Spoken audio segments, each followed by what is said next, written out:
you all the glimpse of what's for you in next few years. We have our esteemed faculty members giving you all the mantra of how to become true media professionals in varied domains of media.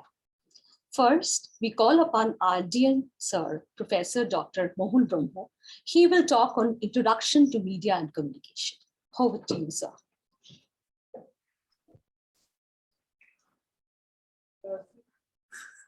Thanks, Moitra ma'am. Thank you so much for the kind introduction. So, dear students, you have had the opportunity to go through, the 5-day Forceps that we had organized for the university, and I hope you liked it. So there, what you've seen is the university level, engagements that we had planned for you. And, the overall objective of that 5-day session was that to take you through all the facets of the university that are important for you, that are needed for you to understand the overall functioning of the university and what's in it for you. So we had very painstakingly put together that that program for you, which where you saw our honorable chancellor, sir, Professor Samit Ray, talk about his vision of the university. Honorable vice chancellor, sir, Professor Dr. Deependra Kumar Jha, talking about the learning seat of learning of the 21st century, and all our esteemed guests who spoke there, including the academic leaders. So I hope it was useful. There are certain students of media who have not, who have not registered yet, shared your documents yet. Please do that. It's very important. You'll get a call from my office, but do it before you get that call. It's very critical. Otherwise, you won't get your Canvas registrations and all that. So again, I'll introduce myself. My name is Professor Dr. Mohul Brahma. I am the Dean of School of Media and Communication. So I have around 20 years of experience. And the first 10 years as a senior journalist and senior editor with the Economic Times, with New York Times, and CNBC TV 18. My last held rank was a chief editor. And the latter part of that next decade was with the corporates. I was with the Tata Group. I was heading corporate communications and branding. I was heading CSR. I was heading publications for the company that I was working with, and that's the kind of richness that and experience that I bring to the table. I also take classes. I take the MBA classes. So those of you who have joined MBA will have me as your teacher in content management. So as you know, the media school, the School of Media and Communication has 3 departments: journalism, entertainment media, and content management. Among these 3 departments, there are 7 programs. So all the departments, all the faculty members will be there in the course of next 2 days, sharing their aspect of what they teach and the opportunities thereof of what you are in for with you in the next in the next 2 days, which is today and tomorrow. I have requested all of them to speak a little about themselves, because it's very important for you to understand the richness of experience that we have put together in the school faculty, and all for you.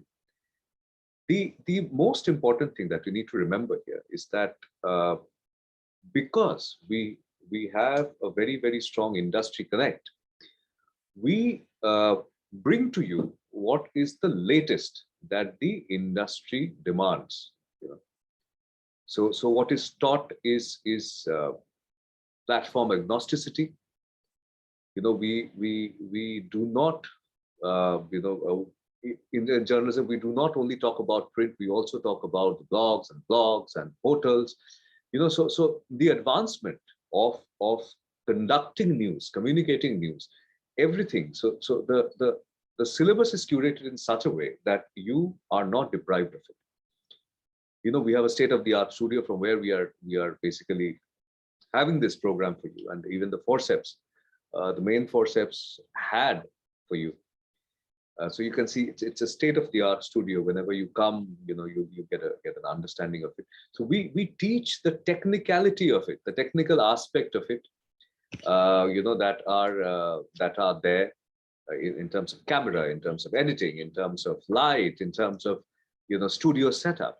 So we have the entire faculty members for you, the technical faculty members who are from the industry. Again, they have done films, they have been in other universities, and they have a hands-on live experience of what life is all about. As far as our faculty members are concerned, the academic faculty, they come from a varied background, some from the industry, some from other premier universities and academic institutions, and they bring to you that the latest of what is there in the industry. Because see, media is a very fluid industry. As Moitra ma'am shared with you, it is a key industry that controls minds, and this fluidity, this flux in which the media industry is going through and has been going through all this while, makes it a very dynamic thing to study. And I'm very happy that you have, as students of media, have chosen media as your future at a UG and a PG level. So I would like to tell you that that the most important thing here is to get make use of the opportunity that you have. Today you've got the opportunity wherein you will be being trained for being a trained media professional. You'll be helped to develop a nose for news, develop a news sense, and which is a very valued thing. News sense is something that is extremely valuable, that you need to develop as journalists. In the technology part, you'll be equipped with what is the latest in technology. And in the content management part, the MBAs in content management, you will be trained to think like a manager.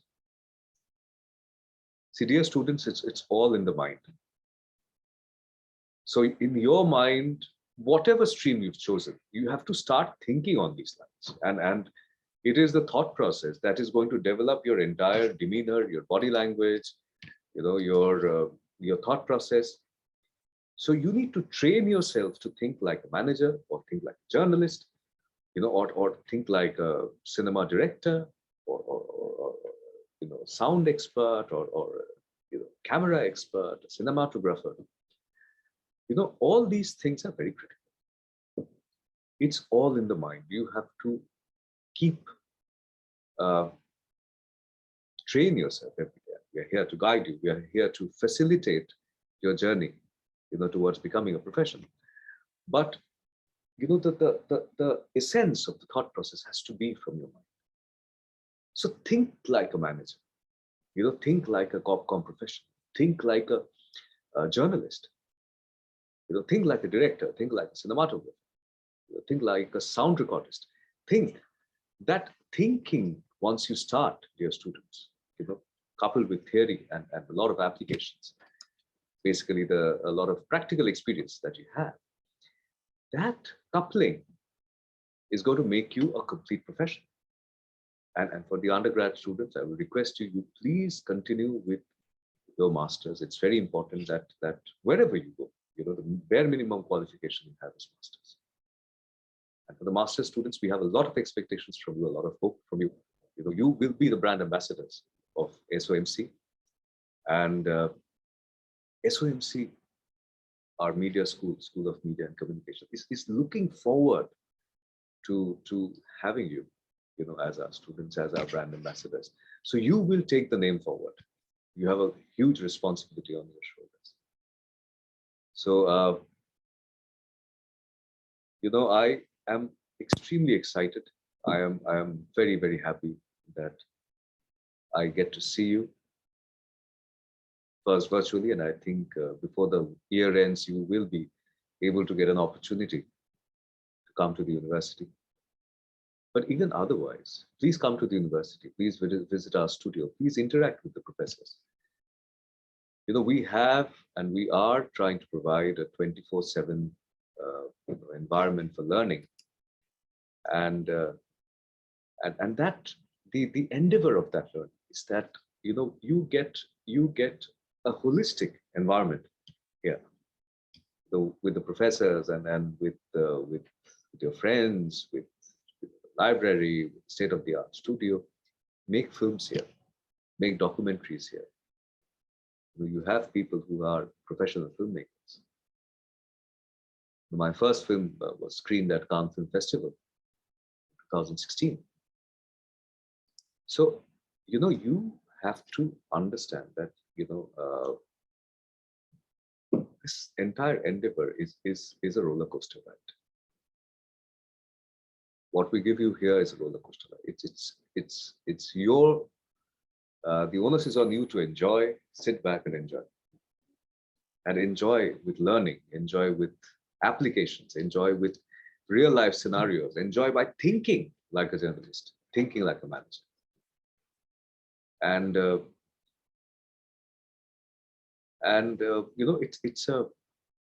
it's a privilege for us to get an opportunity to interact with your mind, and it's a two-way process. Believe us, it's a two-way process. And the way we teach in my school is a very interactive way. It's not a didactic one-way street, and it's always applications. It's always crafting that mind to become becoming that professional that you intend to after completing your course. So it's a great opportunity that you've got. It's a great school, it's a great university, and you have a great faculty. So make the maximum use of it. My only request to you is that go creatively crazy. Crazy. Do whatever you want to creatively. I am giving you, as the dean of the school, full freedom for your creativity.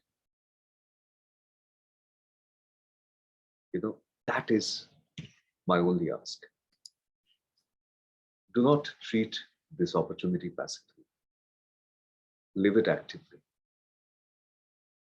It is very important that you actively engage yourself with this journey at Adamas, at School of Media and Communication. All I seek, all I want, all I ask for is an active support from all of you. If you're excited about this journey, we all are. Do not treat this journey of yours passively. Give it your 100%, and you will get much more than that in return. I wish you all the best. I am there. So there is, you now that you've joined, you'll know that I engage with all the students virtually in the town hall once a week, so once a month. And when the physical classes start, I'll do it physically in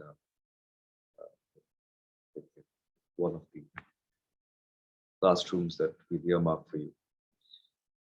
But every month, I'll make sure that I meet all the students and I understand what you're talking about, your challenges and your opportunities, your ideas. You have to be research driven. You have to be driven by creativity and innovation. Innovation, creativity, research are the pillars on which we are. And as far as the industry interface is concerned, you will see regularly, at regular intervals, industry experts are coming to engage with you. We have in our advisory board of the school, Corpcom heads of Godrej, Corpcom heads of L&T, Corpcom heads of NIIT,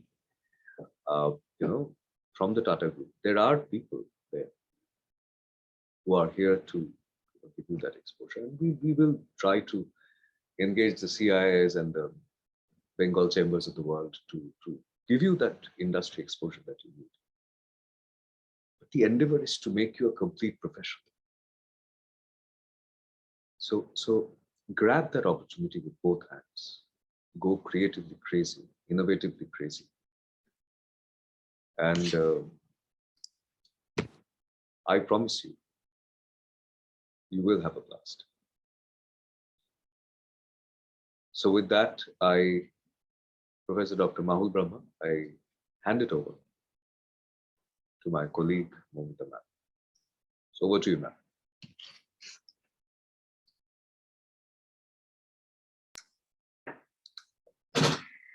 Thank you, sir, for such a comprehensive overview, which will surely aid students to have a bigger canvas to realize their dreams.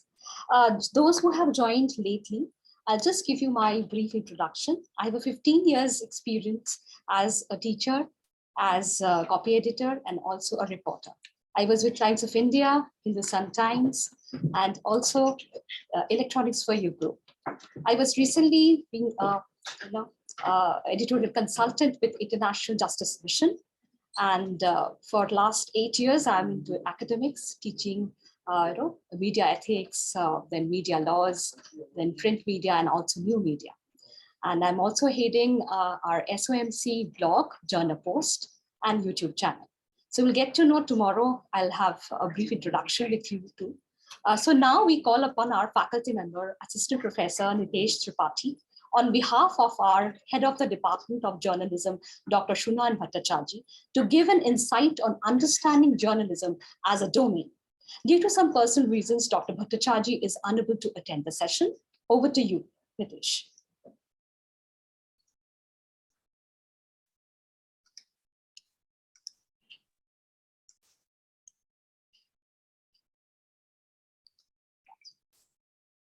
All right. Good morning, everyone. It is a pleasure to welcome you all to this orientation program. I am Nitesh Tripathi, and today I'll be giving you insights on understanding journalism as a domain.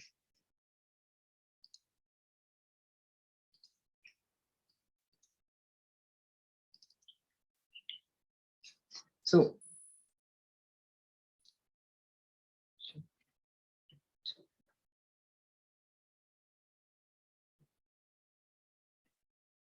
now to begin with, what is journalism? Journalism is defined as the activity of gathering, assessing, creating, and presenting news and information.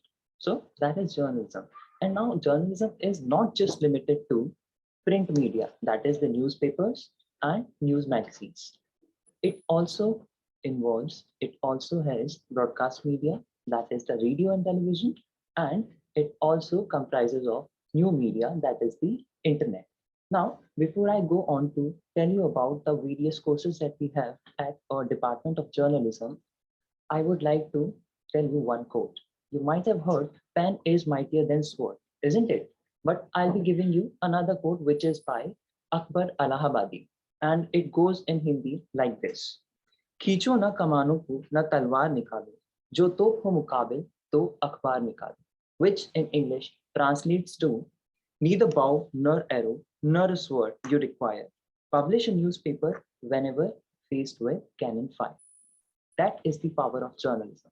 Journalism has the potential to bring revolution. Now, at Department of Journalism, we have two courses. One is Bachelor of Arts in Media and Communication. Then we have Masters of Art in journalism. So as far as the undergraduate course is concerned, we will be basically talking about the basics of journalism. Then we would also be giving you information on reporting skills and blogging as well. As far as the master's course is concerned, we would be giving information on the theoretical aspects of media apart from reporting skills that are required for doing journalism. Now, there are several salient features of journalism that we are going to have at our department. So the first one is 40-60 educational model. Now, there would be this 40 to 60 model of journalism wherein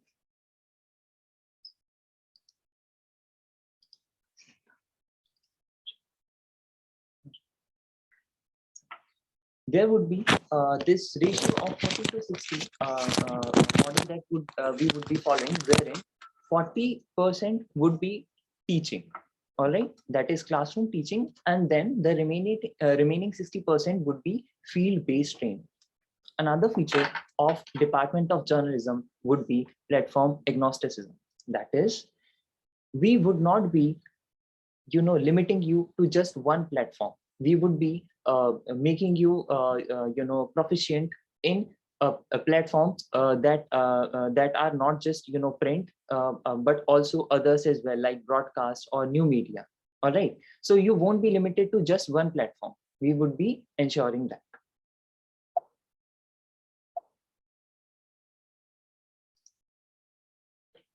Now, another salient feature of our course would be that we would be focusing on the social responsibility. That is, as journalism is a profession which can bring in revolution, as I mentioned earlier. So with that power, we need to have a responsibility. We need to be responsible, and that is why we would try to instill in you ethics, compassion, empathy, and awareness regarding the society.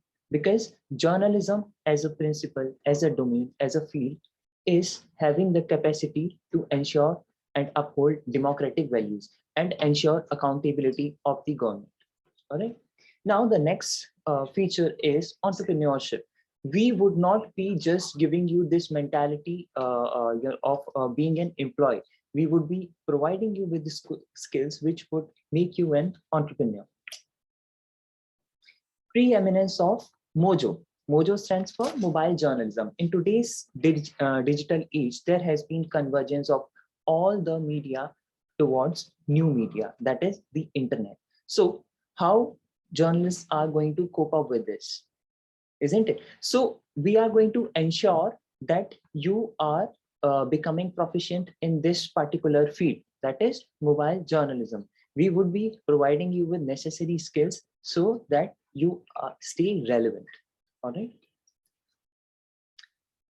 There are a few other areas on which we are going to focus. For instance, research. We would be giving you information on not just academic research. We would also be focusing on industry research as well. Then, as far as the various courses that we have are concerned, they are truly international in nature. That is, we are conforming to the global standards that are there. We have curriculum that inculcates material that is updated and relevant in today's time. Then, mentoring beyond classrooms. So apart from the classroom teaching, we would also be bringing in industry experts who would be sharing their insights, who would be sharing their experience. We would be having workshops. So for instance, I mentioned mobile journalism. So there would be topical workshops. So we would be doing workshops on mobile journalism, development communication, and several other areas of journalism and field of communication. Then participation in conference and seminar. So, we have this mentor-mentee relationship, which we have at our campus. So what we are going to do over here is we are going to ensure that, the students participate in various conferences. So the teachers would be supervising the students and they would be presenting their papers over there. And apart from presenting papers, they would also be attending. All right? Another feature would be compulsory internships. So all the students would compulsorily have to take an internship. Now, there are several elements that have been included in our academics. So the first element is content. As far as the content is concerned, we would be providing you the skills to write report. We would be providing you skills to write news story. We would be providing you skills to write various other forms of content that are there on Media, which includes blogs as well. So we would be doing that. Then the next one is technology. So apart from the writing skills, you also need to be proficient. You need to be having skills so that you can operate the various instruments that are there, the various technology that are there. So for instance, you need to know how to operate camera. How are you going to do that? So we are going to ensure that you learn all these technologies. The next aspect that we are going to focus upon would be business. See, as I told you earlier, we would be inculcating in you entrepreneurial skills, isn't it? Now, apart from that, we also need to ensure that you all have an understanding of how media organizations operate. What is their advertising model? How are they keeping themselves profitable? Are they using a paywall? Are they depending on pay per click? Are they depending on crowdfunding, or are they doing it a combination of all? So we will be telling you about that as well. Moving on to the fourth point, which is ethics. See, I told you earlier, journalists need to be responsible. So we would be giving you information on how to do journalism that is ethical. All right.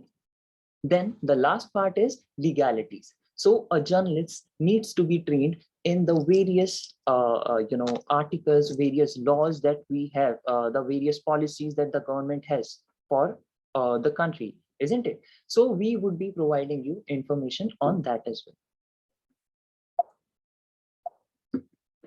So this is it from me now. This is Nitesh. Thank you all for being a patient listener. Before I go, I would like to give my brief profile.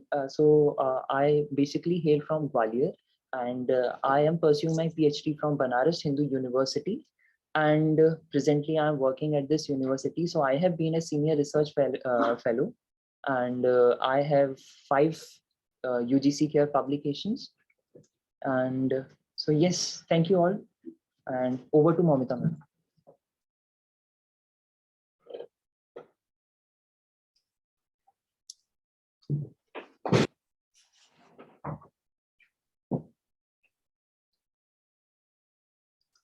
Thank you, sir, for adding such insights on journalism. I'm sure this will trigger young minds to develop their passion into profession. And students, you have gotten comprehensive outlook of journalism, where you can have varied experiences.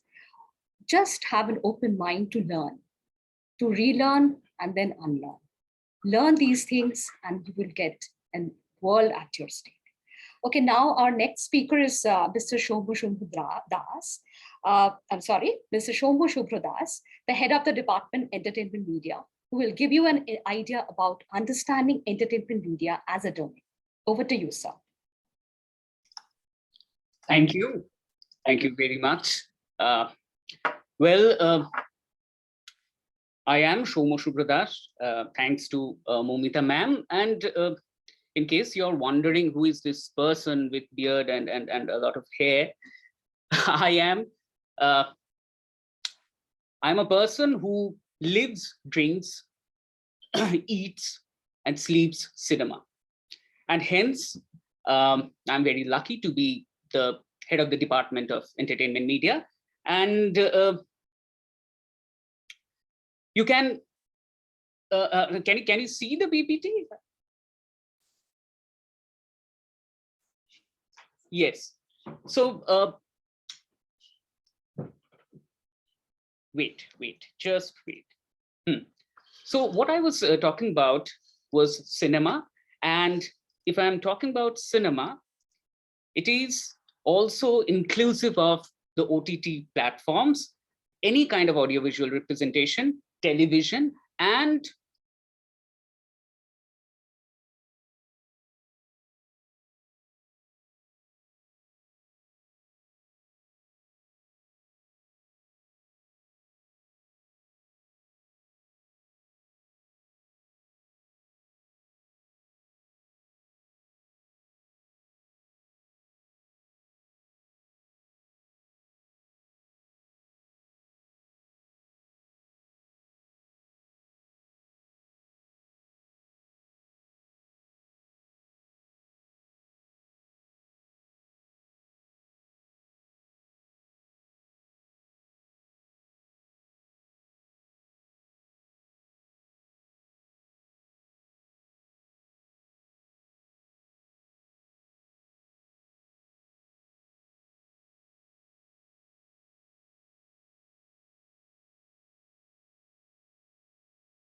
even before that, I'll give you a very, very short introduction of myself. For the last 15 years, I have been teaching films because I can't do any other things. Anyway, so teaching films, of course, has taught me to make films. So I also make films, and with all probability, I will show you a film tomorrow because we have a session tomorrow. And এটা কি sharing আছে? Okay, okay. Wait.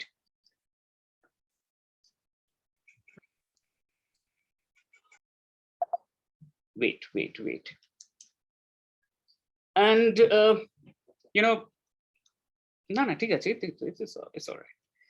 So I'm করে নাও, okay, so yes, so ঠিক আছে. So we are all stuck in this kind of a weird box, and it's all PPTs and everything in virtual. So we have our hiccups, but yes, I know how the students and what the fate of the students have been for the last 1.5 years, and so are for the teachers like us. Anyway, so I was talking about myself. So I'm from Jadavpur University. I'm still doing my PhD. I've just submitted my PhD. I have been doing everything in films, including my master's and graduation in literature. So, while interacting with me, you will find a lot of references and cross-references to literature, music, and everything. And apart from that, I think that's enough about me. As days roll on, you will get to know me better, like all other faculties. So I'll just give you a brief introduction of what is entertainment media and what is this domain about. Okay, so as you can see, it's quite full of visuals, and of course we deal in audio visuals. Okay,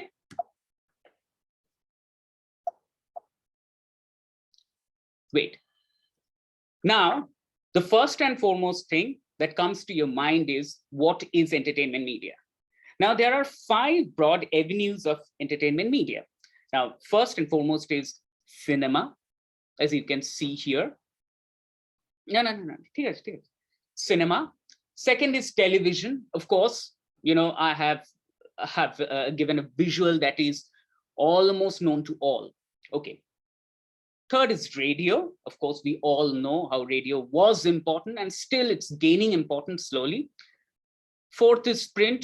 Of course, sometimes in this information highway and information overload and entertainment overload of this era, we often forget about the prints, the comics. And if you talk about DC and Marvel, they have their genesis in print. Okay. And the quintessential, the Bengali, childhood memories and all those, of course, some of you might have heard about Narayan Devnath and Nonte Ponte and all those. So those were, I'm sure some of you can relate to me. Those were the golden days, with $4 and $5, we could buy an entire afternoon of great entertainment. Okay, just by going through the comics, which is essentially print. So print is also a huge part of entertainment media. And lastly, but not the least, new media. We will, in all the courses that you have, in all the programs that you have, all the 5 courses, 7 courses, you will find that a lot of stress is being given on new media. Okay, now what is new media? Well, if you don't have Netflix, you have torrent, peer-to-peer sharing. If you want to create any kind of video, yes, you have YouTube. So, new media is a kind of it has engulfed everything. These 4 forms of media that you can see here, television, cinema, radio, and print, new media has engulfed it. The next slide, we will go to the next slide. Yes, but when we are talking about entertainment, do we really limit our entertainment to these 5 avenues? No. What about theater? Often we go to theater and we entertain ourselves. What about music? And what about oratory? Stand-up comedy. Of course, that's hugely entertaining. Now, it's a part of oration, part of theater, part of journalism, part of a lot of things. That is also entertainment media. And what about literature? Now, I have specifically given the 2 phenomenal, images of 2 phenomenal people. Of course, Bob Dylan, as you know, he received the Nobel Prize for Literature for lyrics. It is treated as poetry. Okay, next slide. Now, the programs, this is just go through the programs that the department have. There are 3 programs: BSc in Media Technology, MSc in Media Technology, and MA in Entertainment Media. Okay. Okay. Now, this is the slide that I'm sure we will take a little bit of time. Now, what is the vision and focus or super objective? Okay, we will have our assignments, we will have our internships, we will have our graduation degree and all the CGPA and SGPA and all those things, and masters and getting jobs. But what after that, or what during that, or what before that? Now, every department, every university, as Adamas University has, every school has their own vision. Okay, and we stick to that vision. Don't think that the visions and your academia and what you want to do in life, personally, professionally, they are separated. They overlap. If you are a grumpy person, if you are a kind of a rude person or a kind person, whatever you are, that element of your character is bound to be reflected on your work. Okay, so what we stress upon here is critical thinking. Critical thinking, please don't confuse this word critical with criticism. Everything is bad, and not that. Critical is analytical. So when you're watching Radhe, you can't, I'm sure you know Radhe. I'm sorry to take this example, but it will just help me in my cause. So when you are watching Radhe, automatically the critical faculty of your mind will be evoked. Of course, you will be very critical, you'll be analytical. Okay, so that critical bent of mind is very necessary. Here, we deal from Hrithik Ghatak to Hrithik Roshan, okay? And the choice is yours, what you will be.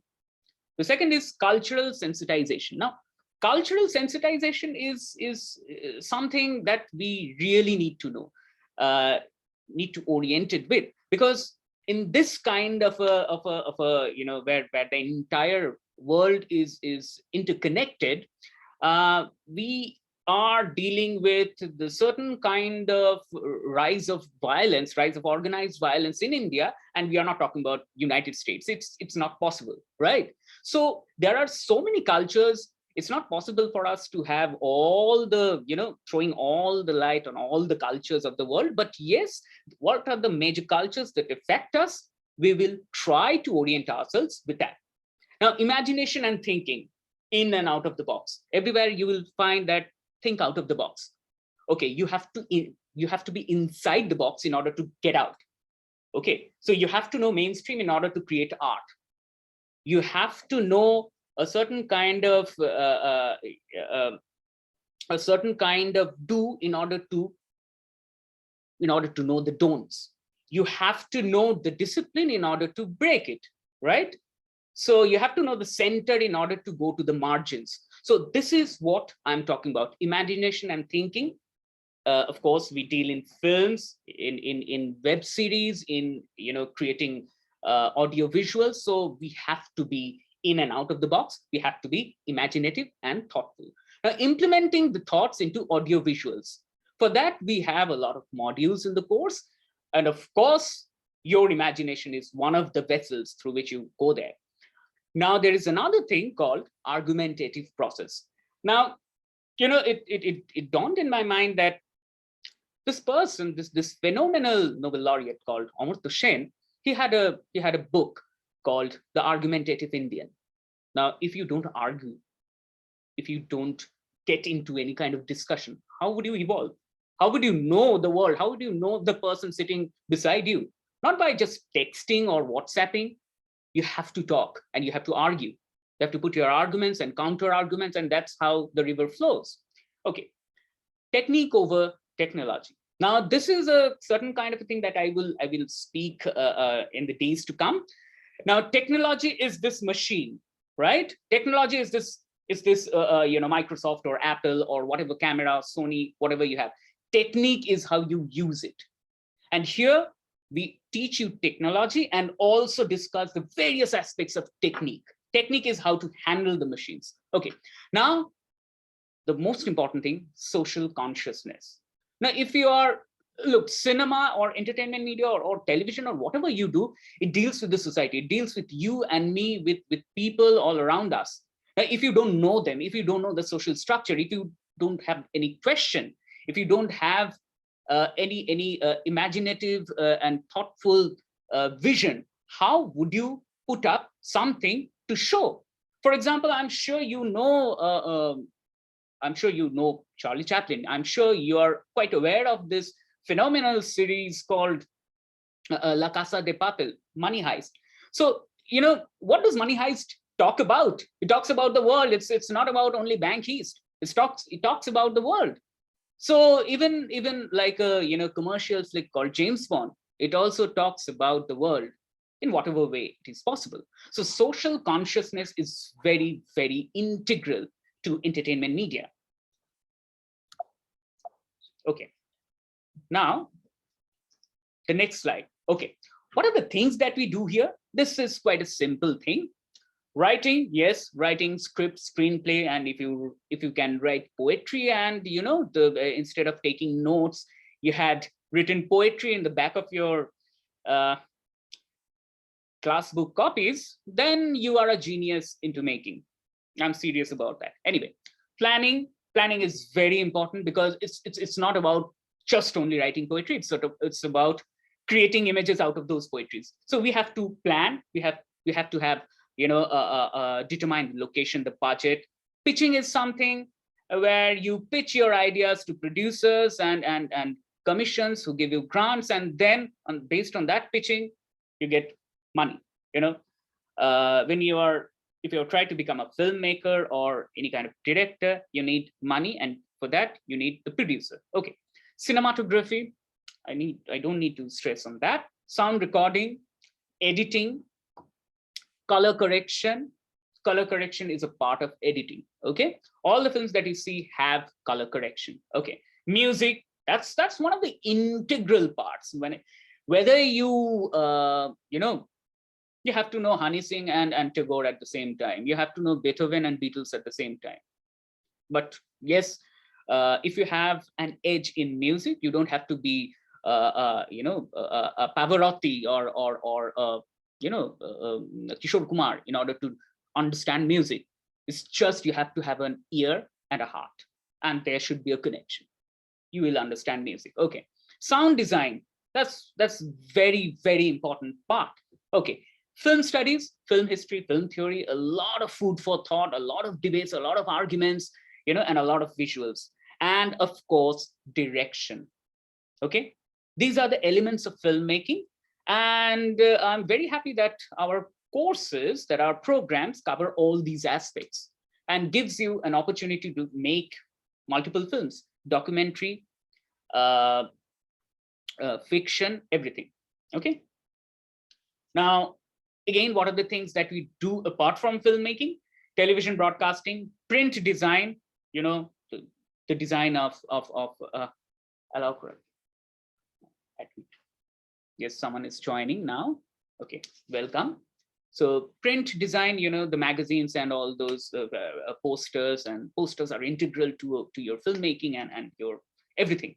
Anyway, web design, it's a part of web design is taught here. Television studio production, we are here sitting in a television, you know, studio. It's quite a good setup. Anyway, research, of course, radio broadcasting, web and OTT over the top, you know, and we all are individual viewers to the best of the programs that is going on right now. Anyway, and audiovisual news. A part of audiovisual news is also very important for us. Okay, now the career options. What are the things? Okay, we have done a lot of things, discussed a lot of things, but to what end? What are we supposed to do in our future? Okay, we have two broad categories of our course, of our careers, sorry. You can get into academia or you can get into industry. Now for industry, you know, this is just a few, almost 10% of what you can do, but these are the broad categories where you can, you know, find yourselves 10 years down the line. One is filmmaking, filmmaker, film director. Okay, there is a small difference between filmmaker and film director. Anyway, we will discuss that later. Television director, ad filmmaker, assistant director, script writer, cinematographer, video editor, sound recorder, and designer. These are two different, maybe the same person is doing so, but these are two different works. Sound recorder is when the production is going on, when the shooting is going on, you record, and then you design it. The design happens before the shooting and after the shooting. Okay. Now, designer, of course, you know, the visualizers and all the poster designers everywhere. It's visuals and science everywhere. So designers are very important right now. Okay, copywriters. Copywriter, of course, I'm talking about advertisement agencies. Visualizer, again, copywriter and visualizer. These are the two, you know, two mouths of the same face in advertisements. Okay, new media entrepreneur. Now, this is something that is very independent and a new phenomena. I'm not saying that everyone will be Kariminati, no, but of course you can be a YouTuber, vlogger, you know, video blogger, and Insta influencer. Now, for Insta influencer, well, there are certain things, but yes, you'll be oriented with that. And of course, film critic. A film critic is that thoughtfulness, that critical thing. And in academia, of course, film researcher and scholar, film media professor. I am. That's what I am doing so. Anyway, the next slide. Okay, please, I will end this here. Some people feel the rain, others just get wet. I would ask you to feel the rain. Food for thought, and I will leave you on that note. Thanks, folks. Thanks. Bye. Over to you. Thank you, sir, for such valuable insights on entertainment media. There are 4 takeaways from your session that I would like to discuss and give you some insight. One is critical thinking, that you must have an analytical mind to think beyond your curriculum, to have deeper insight into what you are doing. Second is cultural sensitization. Culturally, you have to be conscious what kind of culture you are into. And culture is a comprehensive thing. It's not that what you are having, what you're wearing, that is beyond what you are representing yourself. Another is think in and out of the box. That sir has rightly said that, you know, you have to have that in the box to think out of the box. So you have to have that both balance aspect to it. And fourth, social consciousness. These are the things, you know, social consciousness only come when you have these things into your mind and have a critical thought. And we love to have discussions with you in our classrooms, and we encourage our students to do that and ask us questions. We do have that platform to you. And then we have this technique over technology. You have to know the technique to embrace that technology. Thank you, Shomu sir. And I know that this will surely help students to chalk their future endeavor in this field. Now I call upon our next speaker, Mr. Shubhrajit Dotto, the head of the Department Communication Management. He will speak on understanding communication management as a domain. Over to you, sir.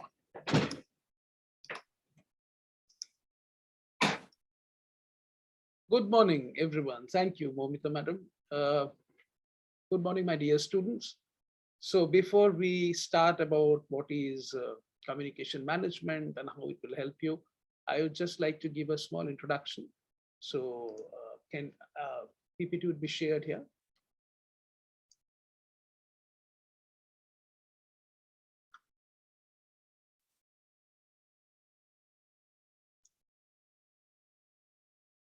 Okay, so you can see both. You can see the person in photograph and the person in front of you. So I will just go quickly.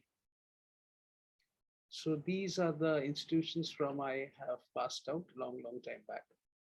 That is, one is Symbiasis Pune and one is NTU Singapore. The next one is some of the brands I have engaged with over the years.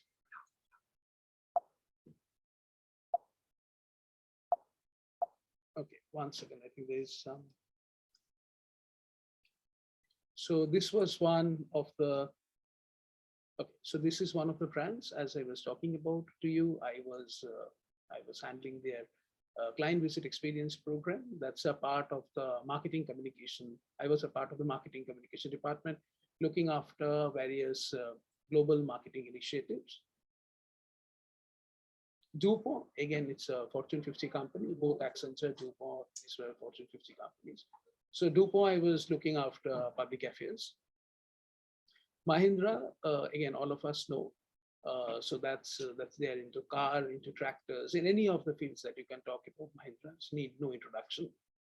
Ogilvy, so here is one of the few first companies I started my career with. Ogilvy and Mather. Earlier the name was Ogilvy and Mather. They changed into Ogilvy. They are one of the best ad agencies globally. Haldia Petrochemicals Limited, again, it's Kolkata based, as we know, but their business is globally. I used to look after their corporate communication. There's a few awards, accolades that I received. I will not get into detail of this. You can see it on the screen. Ramoji Film City, I was associated with them. So they planned to, there was a university on the anvil. So I joined there as a head of entrepreneurship, and then I was looking after PR and corporate communication. A few teaching stints before I joined full-time teaching, rather. As you can see, a lot of time has been invested into corporate. So that comes handy when I teach you guys, because a lot of things I can share from experience that we shall see.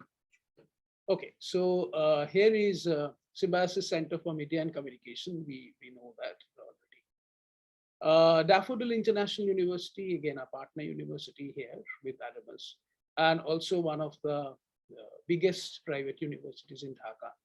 So I'm closely associated with them. National Banking Institute, these are not out of India. National Banking Institute is a kind of a, like we have the Reserve Bank of India here. So we have Nepal Rashtra Bank in Nepal. So they are the training institutions for them. So I train all the governments, all the banks, all the major banks there under the umbrella of NBI. The logo looks a little blurred. It's a Nepal, again, civil services. So they are basically the staff college. So Nepal Administrative Services, like we have this Indian Administrative Services here. So they are Nepal Civil Services whom I train communications in. So I will quickly go because I know my time is limited and we have a lot to cover as a domain goes by. So there are a few countries I have worked with people. A lot more dots will be added later on, but till now it's here. Okay, so some of the photographs from my training days and my workshops. So these are the reputation management, again with international audience. So this is the digital marketing course that was going on. A few with my students in India and abroad both. This is PIM, again, one of the biggest private universities in Thailand.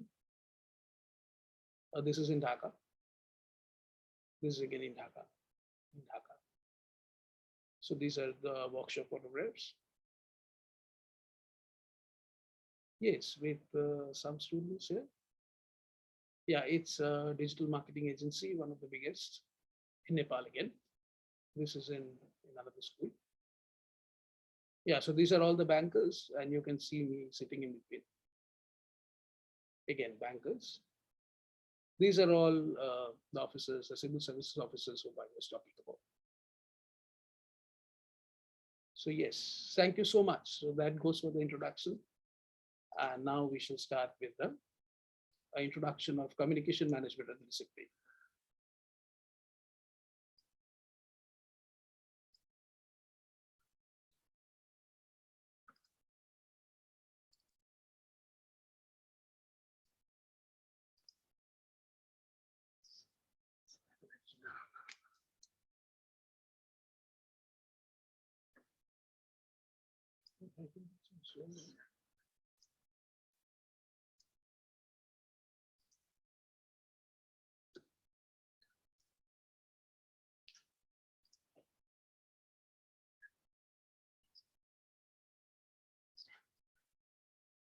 Okay, so communication management. First, let me first introduce communication management to you. That's the department I had.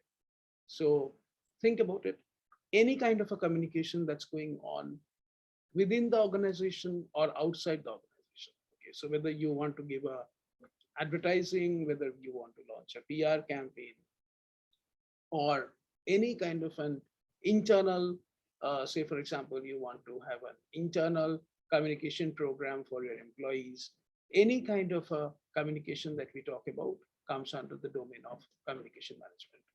What message to go, what message to hold, what are the different kind of a channels that's there, what are the internal, external communication programs that you will think that, okay, so this is strategic in nature, which we should go ahead and which we should launch, or which one the top management should think that we can launch it later.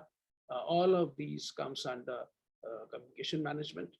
So basically think about it. If there are two different news, see the organization wants to launch, say for example, an IPO. And at the same point of time, the organization wants to do something which is not in line of the IPO news. Okay, think about something else. Think about right sizing the employees. That means basically reducing the numbers or increasing somewhere else depending on the organizational priorities. So think about it, different kind of conflicting messages cannot go at the same time. That means some news has to be prioritized, that should go into the media. Some news need to be postponed and need to be given later, maybe in a different packaging. So who will decide all these? You will decide all this. When you will be in the profession, you will be deciding all these. When I was in corporate, I was deciding it. Of course, it is not one individual task. It's always a group. It's normally the approvals and everything come from the managing director or from the CEO, but everyone else in the team. So we actually go and propose to the management that what kind of a news should go. So communication management, without communication management, what will happen is all this news, many of the times conflicting news, will go in media, will go into the popular public domain, rather unfiltered. And what will happen is your perception. So what is the end result? Why we actually hold this news, we prioritize this news, we sing this news? Why? We do it so that in people's mind, a kind of an image that sets in about your organization, a kind of an image that gets constructed about the organization. So when people think about organization, they think about it. Let me simplify. Think about Tata's. When we think about Tata has been able to, by their action, by their words, by their activities, they have been able to create that image that Tata stands for trust. Now think about it, any of the action. So once you created that perception in people's mind, every kind of a activity, every kind of a strategic initiatives that you will take should ideally follow that central, what I should say, perception, or the central imagery that you have been able to create. So that's the role of communication management. So I will play a very small video here, not too small either, but just to give a kind of an introduction of what this subject stands for.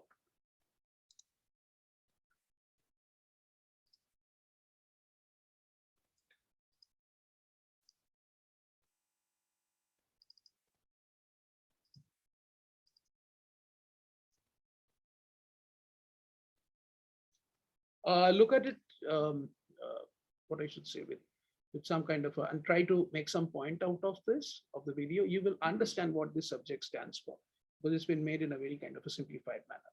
Yes, let's play the video.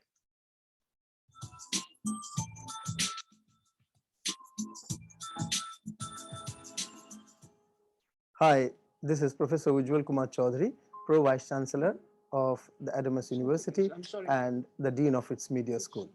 Today in the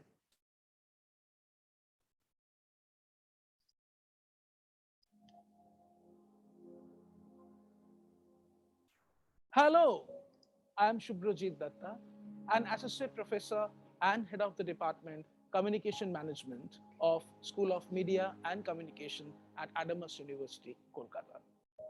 Today, I am going to talk about MBA Communication Management offered at our school. Communication management includes systematic planning, implementation, and monitoring of all channels of intra and inter-organizational communication. How to design corporate communication strategies, how to manage the flow of information online and offline, how to devise internal and external communications directives. Simply saying, communication management is an architecture that governs all kinds of communications, particularly in the context of an organization. Let's connect two concepts here, communication and change. If there is a change in circumstances and situations, communications will alter. Now let's think of our media ecosystem. Increased noise, lesser attention span, media cacophony, diversified media, ever-increasing influencer list, and the fast evolving social media. Consumer sensitivity is on all-time high about the cause and statements from influencers and brand ambassadors. If constituents and conditions of a media and communication ecosystem change at its core, how can communication management as a discipline remain constant?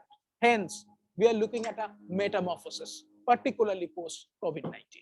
The revenue of traditional media houses is dwindling. Execution and administrative work will now be mostly done by artificial intelligence, commonly known as AI. Clients are demanding from agencies creative insights and strategies. The success of public relations professionals will depend on achieving measurable business objectives. During COVID-19, the glitzy campaign and the tall promises of corporate houses have now been replaced with care, authenticity, and purpose that a company is expected to demonstrate.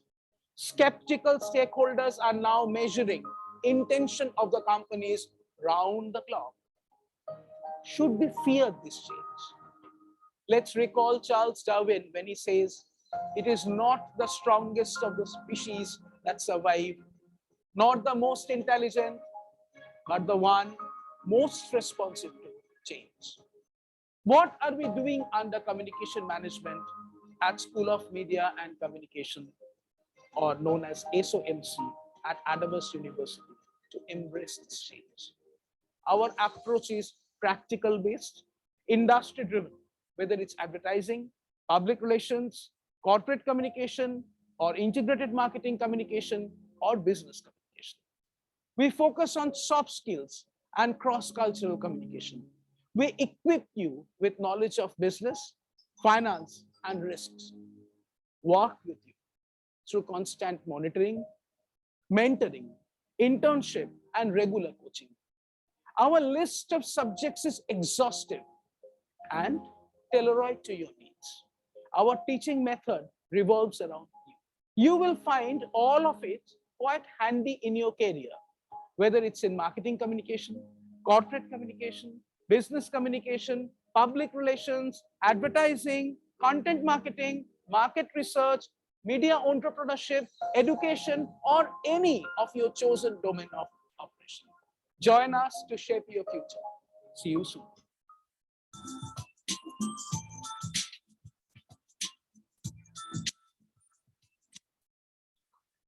Okay, so thank you so much for watching the video. You are already a part of our school now. So let's continue with the presentation.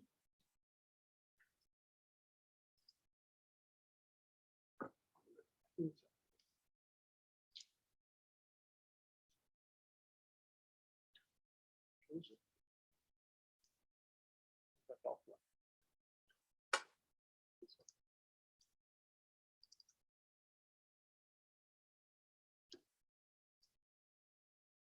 Okay, so it's not coming to be shared.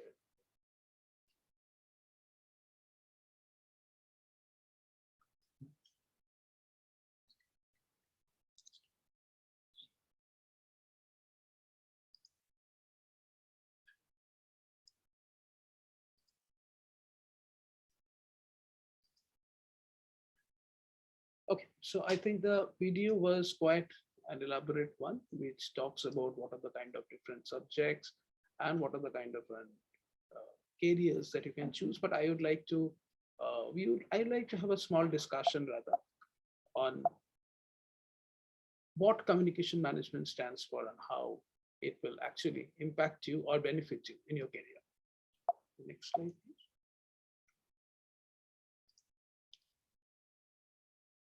Okay, so there are quite a few phenomena. If you see on my screen right now, that is an intriguing case of evolving customers. What does it mean? So I will go very, what I should say, very kind of a very simple way. So creating customer profile for longer term is becoming very difficult. Think about it. Customers are changing all the time. So there is a transition as we see from print to digital, from digital to audio visual. So different kind of a platform. So there was earlier days, it was like very simple to say that these are my consumer, these are my audience for the print, these are my audience for the digital, these are my audience for the television. So that kind of an situation is getting blurred. So even if you, when you will be in the class and we will talk about segmentation, you will see that the segmentation boundaries are also getting extremely blurred because of the digital one. So we really do not know that who is watching what. Yes, there are possibilities to track, but it is becoming very difficult to forecast. Lesser attention span, as we know. So people sometimes say that, okay, so people are like others, young people, like say, for example, having lesser attention span. But it's actually, it may not be right in terms of, if I analyze the phenomena, it's more that many people, many content rather, these are following, these are, so if you have 24 hours, earlier we have like 4, 5, 6 different channels. Now, if you have for that 24 hours, you have 400 different channels and 400 different mediums. What they are trying to do is they are, so your fragmentation, your option of looking at one medium is actually very small. That's why we are flipping one channel continuously, because there is a fear of losing out. There is a fear of missing out. We call it FOMO. So we are thinking when we are looking at one, we are thinking we must be missing something. So that's how people are like going from one media and another continuously. Polarization of customer, very interesting one. Think about it. Digital media serves, think about it as those kind of an, the Aladdin lamp. So the genie serves you what you want. So here, the worldview that you have, so basically it's been shaped by digital media continuously in confirmation with what you want to see. I give an example, think about you want to see Trump as a god. So the media will continuously feed you with more and more. The more the net will, the algorithms will understand that you want to see Trump as God. It will give you more and more information that will confirm your worldview of Trump as God. On the contrary, you want to see Trump as a devil. So you will be offered with information more and more that will shape your worldview of becoming Trump as a devil. There is a problem here. Think about it, democracy operates because somewhere we are being able to talk. We all come to a middle ground and we talk. So with the digital media polarizing us, either pushing out one side and the other, depending on what is your confirmation bias, it is actually becoming very difficult to talk. So there is a huge debate right now that whether digital media is actually pushing us towards kind of a disparate situation where we won't be able to talk. Okay, global bonding over causes. Another thing is what's happening. That's on the positive side.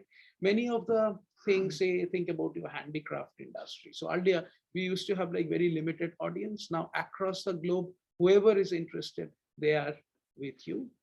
New issues are cropping up all the time. So brands, global brands, particularly when they're spread out at different global locations, at one part of the world, something has happened to your brand, but immediately it starts impacting all the other areas, other regions. I will not take much time, but I will quickly go through it. So think about it. This is actually old. Integrated marketing communication, this graph, this is for some time. But what I brought in here is think about your customers were here already. Email marketing, search, website, social share, anywhere.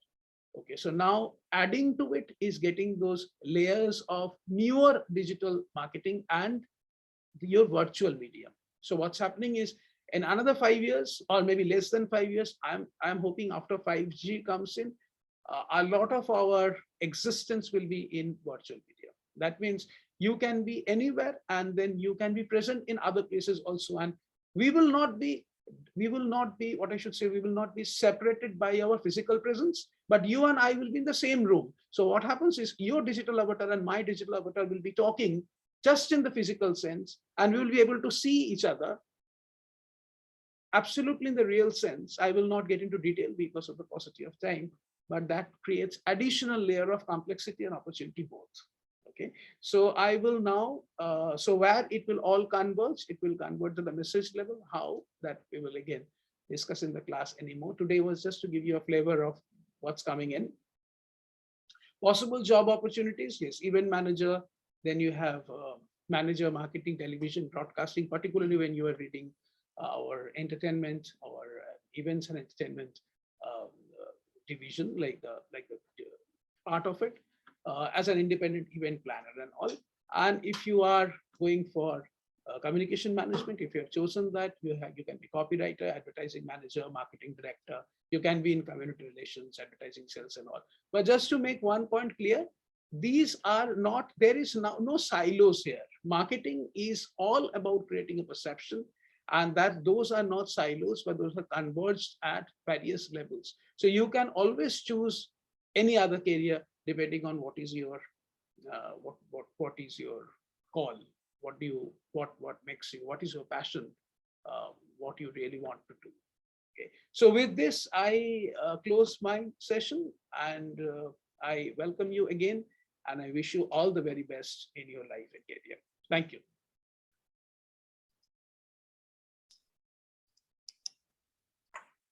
Thank you, sir, for adding such insights on communication management.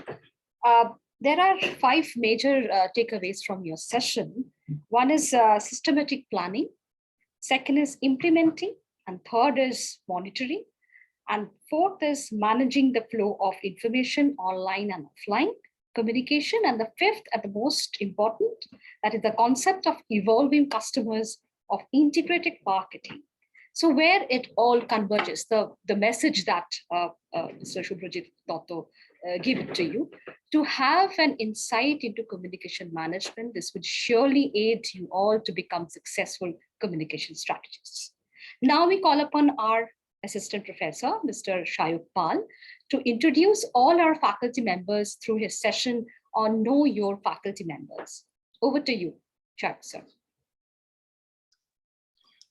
Yeah, hi, good morning, everyone. I guess I have already met, some of you during the counseling session, and some of you also came down to the campus, and, we talk. I had a conversation with your parents as well. So you already, we already had a session. So icebreaking session is already gone for some of us.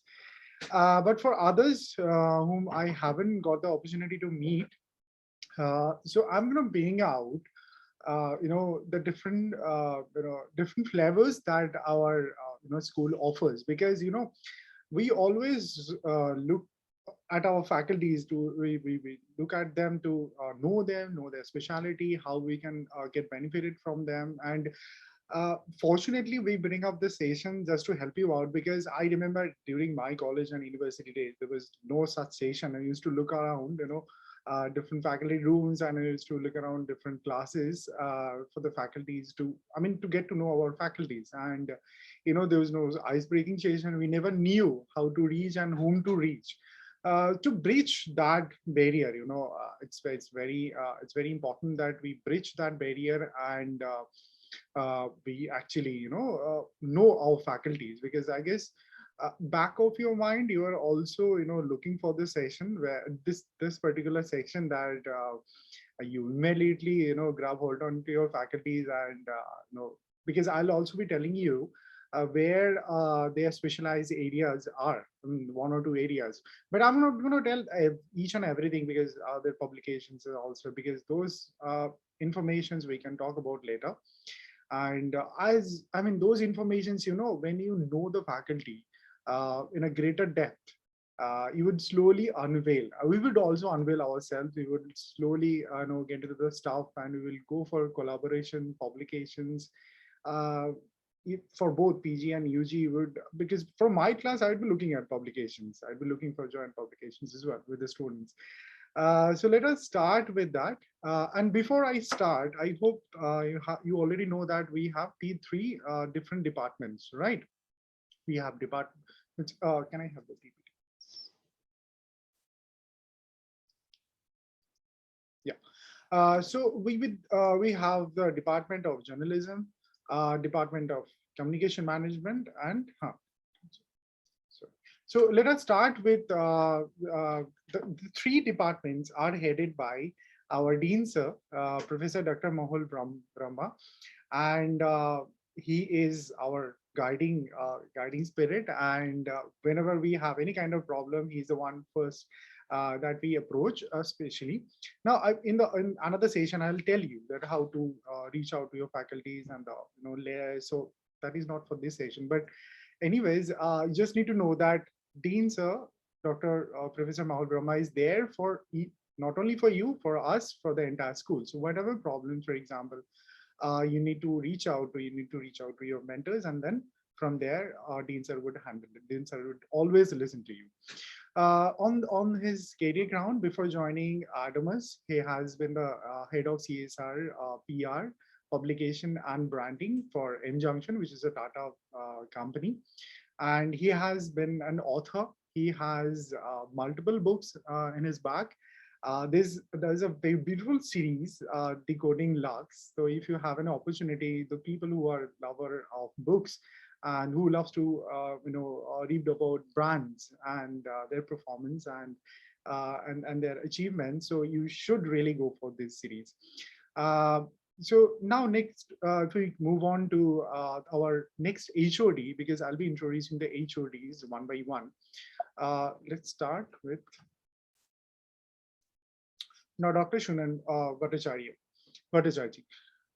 Now, I'm not going to say, as I said, I'm not going to speak about a lot of publications where he worked and what are the things he has done. I'm going to tell you that how you're going to get the benefits out of the faculty. Take it. If you have problems in certain areas, how you're going to address, whom you're going to address, and how you're going to enjoy these 3 years or 2 years of your time, big time, because you literally do not have any other options. You have to stick to us. For these 3 years or 2 years of your time, you have nowhere to go. You have to be with us. So it's better you get along with us, and we become very, very good friends and mentors, as well as we would love to guide you all through the entire process. So as I was saying, Dr. Shunan Bhattacharya, he's the HOD of Department of Journalism under the School of Media and Communication. Now, from the department, you can understand this, everything and anything you need about journalism, starting from writing. He's a prolific writer. He has written books. And PhD has been converted into books. You can go and actually look at on the internet. He's been a very good researcher. He has publication in reputed journals. You can go and find out in the Google Scholar his citations, his publications. Okay, he has number of articles published where when he was in industry, so you can definitely go and check them out. So when sir will start taking your classes, he would obviously surely send you the links, and because that are the learning lessons to find out how you should write an article or blog. He has number of them in his back. Now I would move on to the next HOD. You all just had one session with Mr. Shubhrajit Datta. You already have this jailbreaking session. You already have this ice-breaking session with him. So you already know him in such a way, right? So still from my ground, he's associate professor and he's a head of the department for communication management, which is another department under School of Media and Communication. Now he has an extensive, industry experience. So any problem, any encounter with PR, I would say the full format: public relation, corporate communication, corporate social responsibility, or any kind of communication. Because he's also a great communicator.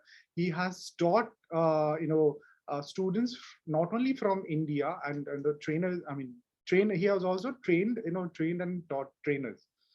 So he will be, talking about his in-depth journey, a long journey in the classes, and he'd love to bring out the cases and situations from his professional life. We all do, in fact, we all do. But he has a huge, collection of them. He has not only taught people from India, he has also taught people from multiple other countries like Bangladesh, Nepal, and a couple of other countries. Even he has a long list of it, and that's how he is full of stories, and he loves to bring out stories and instances to make make the information very, very digestible, I would say. And those are really, really good stories and good learning lessons from it. Okay, I'll move on to the next HOD, our Mr. Shomo Shubro Dash. So he is the HOD of this another department, the third one, Department of Entertainment Media. Now, I should give you in written anything about film. You should look up to Shomo sir. He's been a film critic, he's a film buff, he has done his PhD, he's almost completed his PhD from Jadavpur University on film studies, and he critiques, he writes on films, he researches on films, and I would say he eats, sleeps, and drinks, and leave films. On different genre, whether it's a fiction, non-fiction, documentary. He can also give you the sources. Where you can download the films and you can watch them, and he can also tell you what are the good things about the films and what are the best thing you can take out from the films. Which film you should watch, which film you shouldn't watch. And which film or content is good for your brain, and it would improve your cerebral capacity, and which would not. So anything, you can call him film encyclopedia. Okay, so I cannot see your expressions though, but still I think there are a lot of humming going on, and you can actually definitely, because I've seen a lot of students are very, very film enthusiasts, and they love for film. Their love for film is unparalleled, right? Okay, so let us move on to the faculties on journalism on departmental wise. So I'll start off with Department of Journalism. Mr. Shashwat Gupta Roy, Associate Professor, Department of Journalism under School of Media and Communication. Now, Professor Roy has a huge experience, long experience in print, specialized in, he has been in a senior position with, with print industry, and he has worked in different states and different areas. And prior to joining Adamas, he was in Goa, associated with a newspaper, and he has been a senior position there. And he is prolific with his writing, and he has, I mean, anything about the current issue, starting from the current affairs to sports to politics, everything related to in news. He's the one point of contact. I mean, all sort of informations and new developments and what is happening in the industry, what is happening in that particular field. I mean, journalism perspective, sir is the right person. Okay, he would not only give you, his guidance on writing, editing, and checking, and also proofreading of the information and the news, but he would also help you to understand the industry as a whole. Okay. Let us move on to Ms. Moitra Devraj. You are already having the sessions. I mean, she has been the moderator. I'll come to the academic area a little later. Ma'am is an excellent orator. She, I mean, she does. I mean, she recites. I mean, if you know the Shruti Natak, I mean, how would I say it? I mean, it's a narration of, I mean, the Shruti Natak is there in multiple languages, but she is a goddess in there. Take care. We also look out for the script and entire structure. She plans for all this cultural program, the script. I know she chooses the story. Last time you also had one performance, and she's I guess in that way she's the goddess of that content on that section. So anything goes in that area is that, ma'am, I want to perform this poem. I want to do this recitation. She is the point of contact in that area. Okay, now let us come to the academic area. She is specialized in media laws and ethics. She has been a journalist. She has been with Times of India, and now she is also handling our blog. So I know many of you also told me, a couple of you, especially the master students, you have told me that you already have blog. Because you are already running blogs. So ma'am can be a great help for that. So you can channelize all your content and utilize all your talents through our blogs, through our we have blogs. We have we also create video contents, and we share them on social medias like YouTube and Facebook. I'm not getting so much detail into it because there's a separate session on that, so I'm not getting so much into it. So ma'am would definitely tell you. And but please, she's also specialized in laws and ethics, so she knows what can get you into trouble and how you should stay out of trouble in media industry, because there are a lot of things like copyright, contempt of court, and also multiple things, but I'm not getting so much detail into it. So she would also tell you how to create content, but not get into something fishy. Okay. We also have with us Dr. Rajiv Lorem-Bum. He's an assistant professor for the Department of Journalism under the school. Now, sir is very much specialized in development journalism. He has extensive research, and he has worked in that area. He has published papers and researches in that area. He is also the coordinator of examination. So, we will have separate sessions with separate faculties. I would also tell you whom to reach out. But regarding examination, he's a one point of contact in that area, as well as for the research. He's also a PhD guide here. So he also has extensive knowledge about research and publication. So if the people who are looking at on that area, especially on the development journalism area, he can be a great help. We have your Swati Chandak ma'am. Just a small info. She's going to be the mentor for you, UG. So I just revealed it. Okay. Acha. Ma'am is again, she is very much into research and publication, and she's always encouraging, and maybe ma'am look very sweet and very approaching, but if you do something out of your line, she's the one to she's the one who would be, harsh on you. And because she's from the, disciplinary committee also. She's from representing that cell for the school as well. So ma'am would also take another session on that. And that's why I'm not getting so much details into it. She's also into new media. She's doing a PhD on new media, and she also takes classes on laws and ethics along with Moitra ma'am. So both of them, I mean, if you are getting into some kind of trouble, and if you really do not want to take it, you can look out to them that, ma'am, what is the, bypass or law-wise help we can actually get from you, get from the laws and constitution to bypass all this. Okay, now we have Mr. Nitesh Tripathi. He's soon going to be Dr. Nitesh Tripathi. He's just completed, almost just completed. He has submitted his thesis and PhD winners in the university. He's not only have NET, he has cleared NET thrice, and he's also JRF.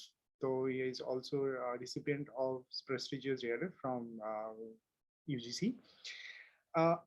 Anything regarding the research, because Nitesh sir has done his master's on media research or communication research.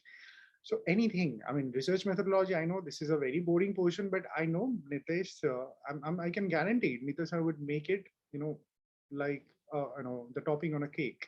And he would make it a very, very digestible and dilutable, and will sound it, or make it very, very, I would say easier for you, because in sometimes what happens for masters and bachelors, you have to study research. Okay, there's a dedicated paper on research, both for masters and bachelors. But for masters, the application is much more, because you also have to come up with your master thesis at the end of your journey. So for that, you have to study research methodology. So anything from publication, he has a number of book publication on a personal note. When I went to his place, I saw the entire back full of his own books and books chapters. Okay, so he probably need a coolie to carry that book along with him. So that much of publication he has. So if you see this CV, he has list of publications, book chapters, journals. I mean, publication UGC listed journals and all. So anything regarding the research, Nitesh sir is one point of contact. Okay, we also have another visiting faculty, so Shobhan Manna, who is also coming under Department of Journalism. And now Shobhan Manna sir is directly from the industry. We would have classes with him very soon, and because we always believe that bringing somebody from the industry would always help the students, not only for the learning, because see, the people who are working in the industry, they would bring fresh knowledge from the industry. We are also linked with the industry. We also work in a different phases. We also have connections, but the people who are working directly in the industry, they are doing day-to-day engaged. They are being engaged with the industry day to day. They can bring the informations, and they can bring the changes in the informations and work structure, how industry is changing, what are the needs which are being arising now. So that's why he is the source in that area, and not only for that, he can definitely help you for your internships as well as final placement. Okay, now we have Department of Communication Management. Let us see the faculties. Okay. Dr. Sharmila Kayal, he's also an associate professor for the Department of Communication Management, School of Media and Communication. I would say another research enthusiast and guiding spirit for all of us. Ma'am has been guided, even me, Swati ma'am, even sometimes Vitesh sir, and with the publication, with the research, because she also holds a huge repository on research. He has multiple publications with reputed journals. He has publications in Italian Francis, the book chapters, and I know she's the one who would help you, who would lend out her helping hand to the students. And again, another caution: if ma'am does look very, very approachable, very nice, but she is very strict with her classes. And I mean, if you really do something messy, and you're gonna have a head full of jhar from her. Okay, she's very strict and all that sense. But again, I would say for all our faculties, I can guarantee you that if you have genuine interest, if you have urge to learn, if you have that hunger, we would go extra way to help you out, whatever it is, whether you want to get prepared for your industry, or you want to get get a good job, or you want to get published, you want to go for higher study. We would really, even we apart from academic hours, we would really help you out, okay, at our convenience. Okay, so we would look for the next faculty, Miss Navina Chakrabarti. Ma'am, she is also an assistant professor under Department of Communication Management. Now, ma'am, yeah, she is very good with content, and because she has her own YouTube channel as well. So I know the people who are looking at the career where to build up to become a YouTuber. And she just launched, I guess, one month back, and she have number of subscribers, and her viewers are going up. And she doesn't invest any money into that. She doesn't boost post, or she doesn't advertise her for her product, for her videos, but they are increasing, they're having very good views. So she's also apart from being a communication personnel, she's also very much interested into films. She loves them. She's also doing her PhD on that genre. So after Shomu sir, even along with Shomu sir, if you really want to, talk about films, the direction, the characterization, the actors, their, whether they are protagonist, antagonist, or no, I'm not very used to of all those terminologies. I'm not very knowledgeable in that area, but still, I listen to them. I listen to their conversation, and that is another strength. And very very strengthful area for Dr. Shunan as well, because he's also a film critic. He loves that genre. He writes on films also. He does researches on the film. So I listen to all three of them, and I also get a lot of knowledge. My knowledge also increases about the films, thanks to them. Okay. Again, I am talking to you for last like maybe 15 minutes. So I guess I do not need to, speak a lot about myself, but from my ground, I am specializing in advertising. So I'm also doing my PhD on advertising. And prior to join this education industry, I worked in the industry in advertising, and also in the creative section. Basically, I worked in the IT, but then I shifted to education. So I've worked in NSHM, I've worked with MITI, I've worked with Symbiasis, I've worked with Ramoji before joining Adamas. A small introduction. I'll be talking a lot in the classes, so I'll be talking more about myself and my work. Take care. To help you out in that process. Again, advertising, and if you want to do study, you to do further studies, do research, and do analyze on advertising, on any kind of advertising, whether they are social media advertising, or digital media advertising, or physical advertising, traditional media advertisings. I can really help you out. I won't say that I know everything, but I keep on reading on them. I keep on doing my researches and keep on seeing the advertisings. I keep on doing the analysis on them. So I guess I can help you out in that way. Okay. We also have Mr. Rajat Bandhapadhyay, Assistant Professor, Department of Communication Management. One thing I guess a lot of, especially the UG student, would love to hear that he makes games. Okay. He doesn't do the entire coding part, but he does the designing part. He does the marketing part. He also does the planning part. So he's a game buff. He loves talking about games. He loves talking about this genre, and he also thought of he's also trying to bring this Comic-Con, right, and to Adamas campus. I don't know, or a part of it, or similar kind of event to the Adamas campus. So let's see. I hope I hope he gets his success, and we all get to see a lot of characters. And I hope you already, I mean, the people who had seen Big Bang Theory, I mean, they know how this Comic Con looks. And I guess maybe one or two, or a couple of you have been to or seen some of the videos of Comic Con, which happens in Hyderabad, I guess in Bangalore also. So he is in that area. He loves, and he's doing his PhD on that area. So, and if you need any recommendation, which game is good and how we're gonna play it, sir is the right person. So he is on the development part as well. Okay, now we are going for the last department, Department of Entertainment Media.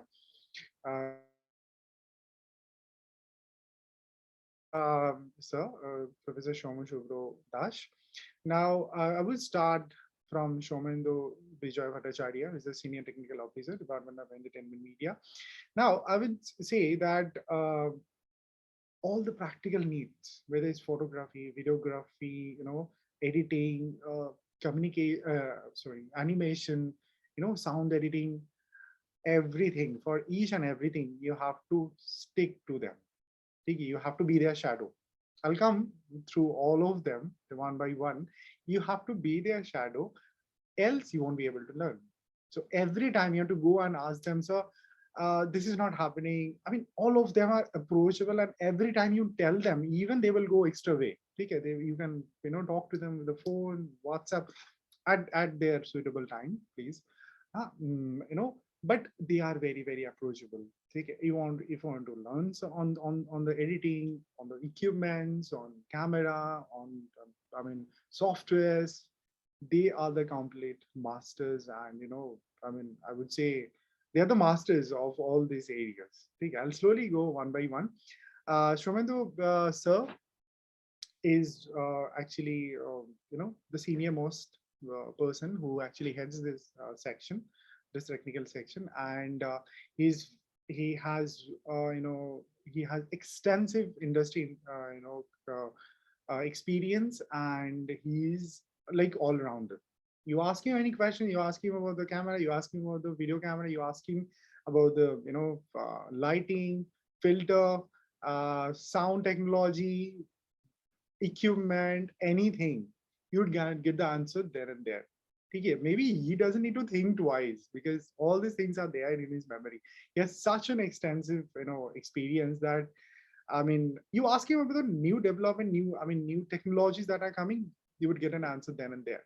You ask him that, so which camera I should buy, which device I would buy, which lapel I should buy, he would give you, he would even give you the prices, or the budget, the budget friendly devices.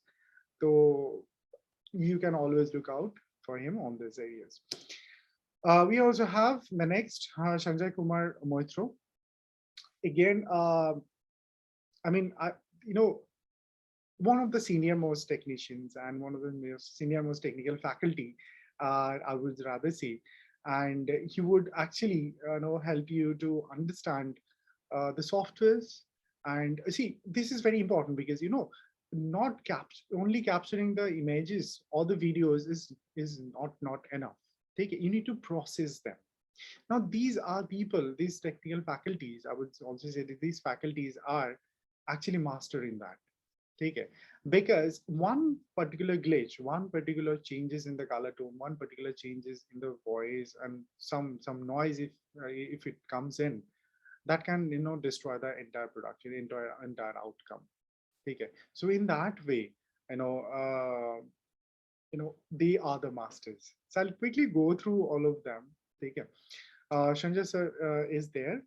Then we also have Biman Bandyopadhyay sir. Biman sir is animation instructor. As you can understand from the designation, that he is the faculty who would actually help you to learn animation, whether it's a 2D animation, 3D animation. Even I'm telling you, even if you do not sit any of them, and just see them working on the project, see them working on the assignments, you would learn in a great deal. And on their convenience, whenever they are getting some free time, you can always, I'm telling you, you can always ask them, so please show us this. Please, I do not have 2D animation, but I am really interested. So please show us how to do it. they would love to guide you through. Okay, because they are, excellent human beings, all of them, and very, very helpful.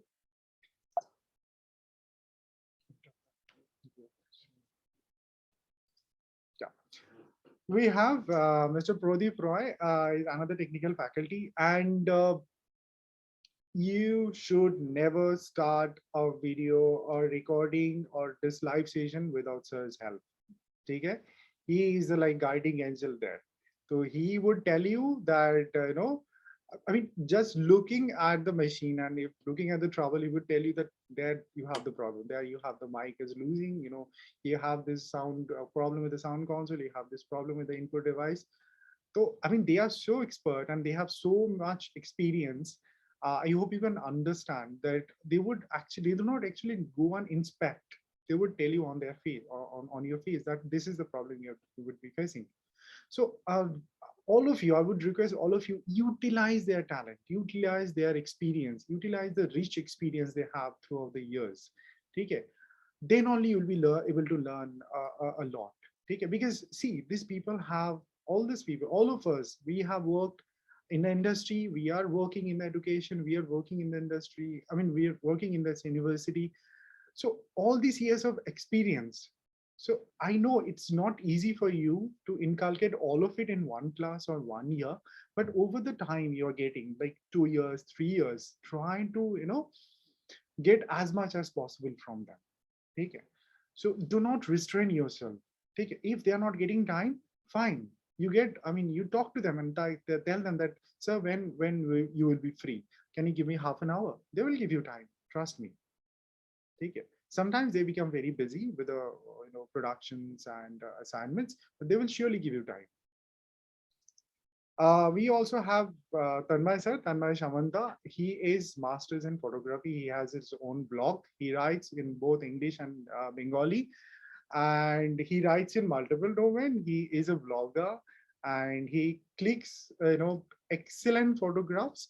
So he specialized in that, photography and photo editing. So any confusion about which device you want to get and which filter you're going to apply, how much lighting, exposure, rate you need to have on your camera, he's the one point of contact. Okay. We also have Kunal Shamadar. His designs, trust me, these designs you are seeing is done by Kunal sir. So he's master in that. You give him ask him, just sit down with Kunal sir.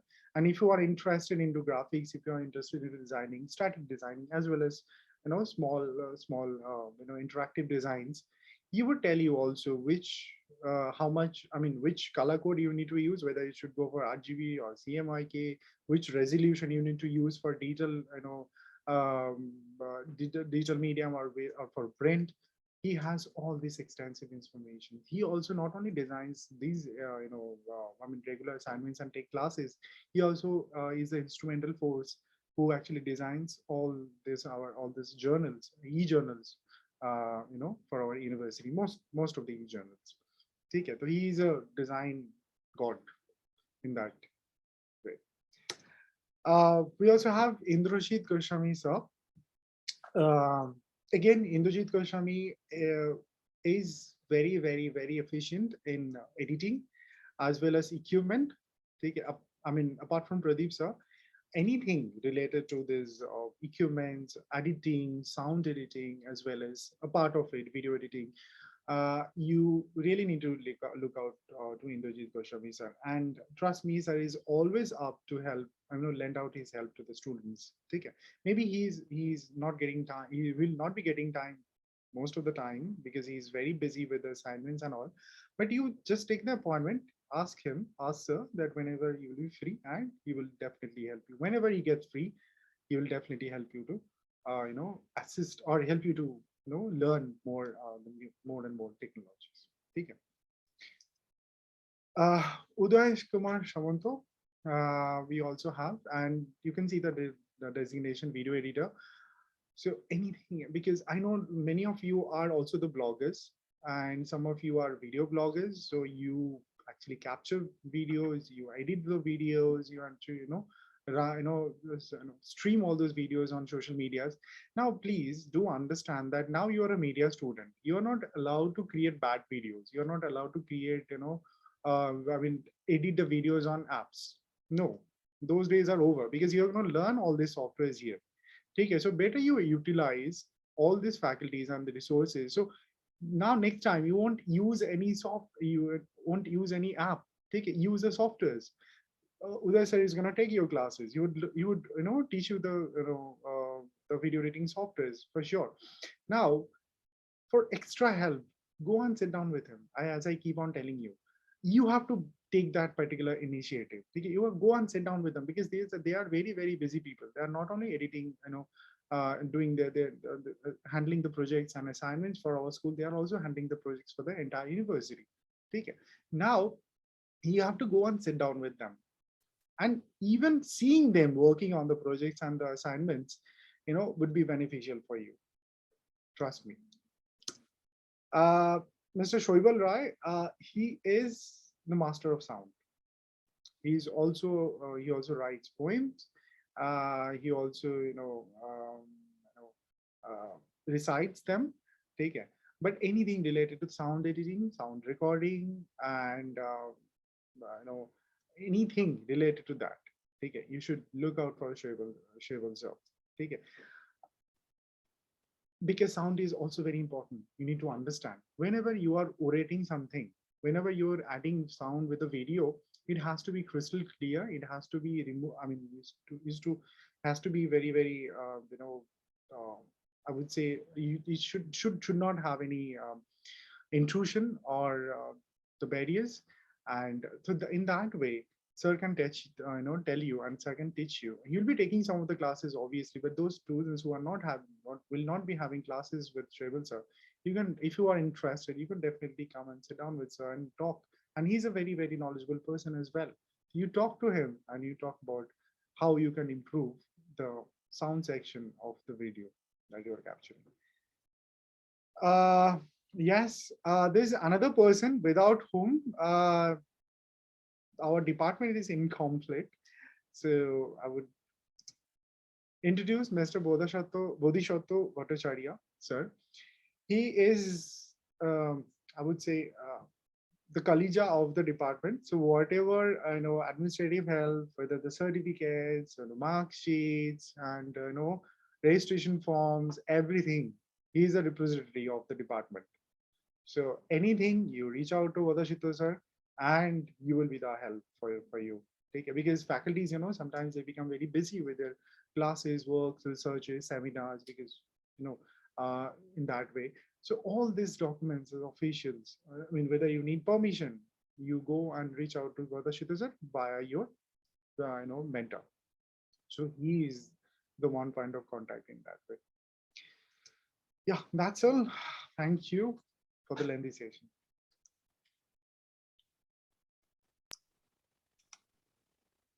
Thank you, sir, for this session. Students, I hope you all can remember a few names, or later only initials for your classes. Like your seniors call me MDD ma'am. So now I call upon our next speaker, Assistant Professor Ms. Swati Chanda, who will introduce the concepts of minors and interdisciplinary projects, that is IDP, a new academic paradigm. Over to you, ma'am.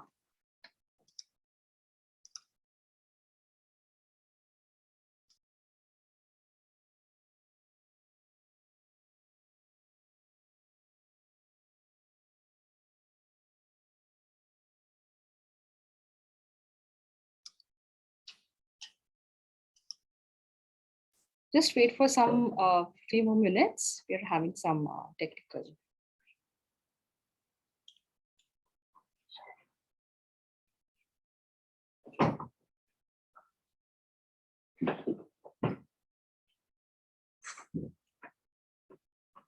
Okay, students, we all have, hitches in our life. This is also part of our life. Right now we have some technical glitches. Just wait for some few more minutes. Till now, we have so many sessions, so we have more to come. Our next session is by Mr. Roger Bandyopadhyay.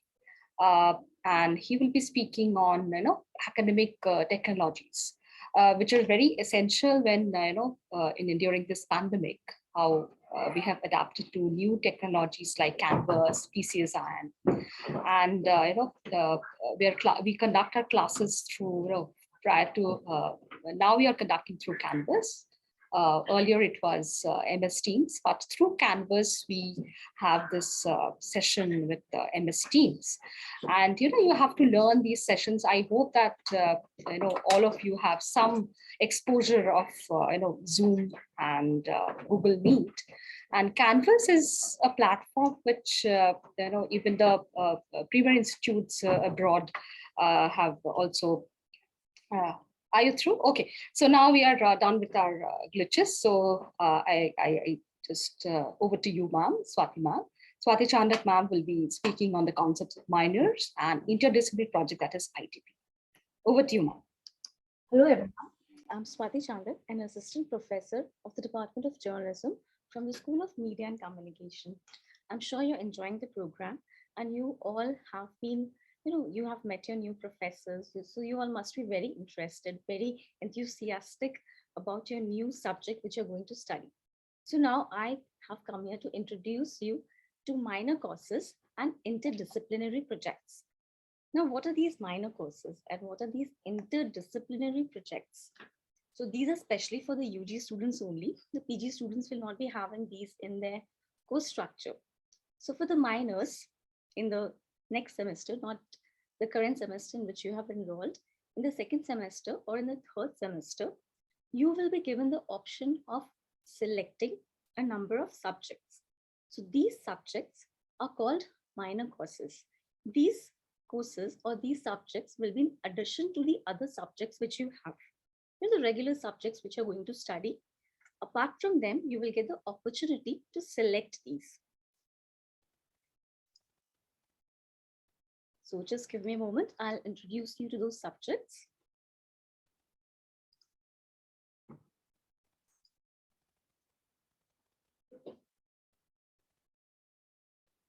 Okay.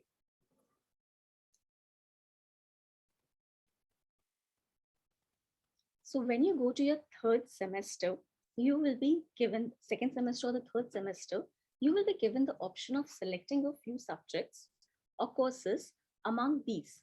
Like you will be allowed to select economics, you will be allowed to select computer applications, management, brand communication, photography, mathematical science, education, English literature, psychology, international relations, public administration, genetic engineering, applied microbiology, pharmaceutical technology, IPR laws, corporate laws. So these subjects or these courses will be offered by another schools like in Adamas University, you all are students of the School of Media and Communication. But we have a number of other schools also, like the School of Liberal Arts, the School of Science, the School of Law and Justice. So these schools also offer a number of courses which you can opt to study. Now, what is the advantage of selecting such minor courses? The advantage is that it would give a multidisciplinary outlook to your overall curriculum. You are doing this BE Media and Communication degree or the BSc Media Technology degree, but you don't have to study everything from this discipline only. You also need to know other things in life. Like a person who wants to be a cameraman or who wants to go into editing, and he has taken BSc Media and Technology, also needs to know about the other subjects. You cannot just keep concentrating on one particular thing.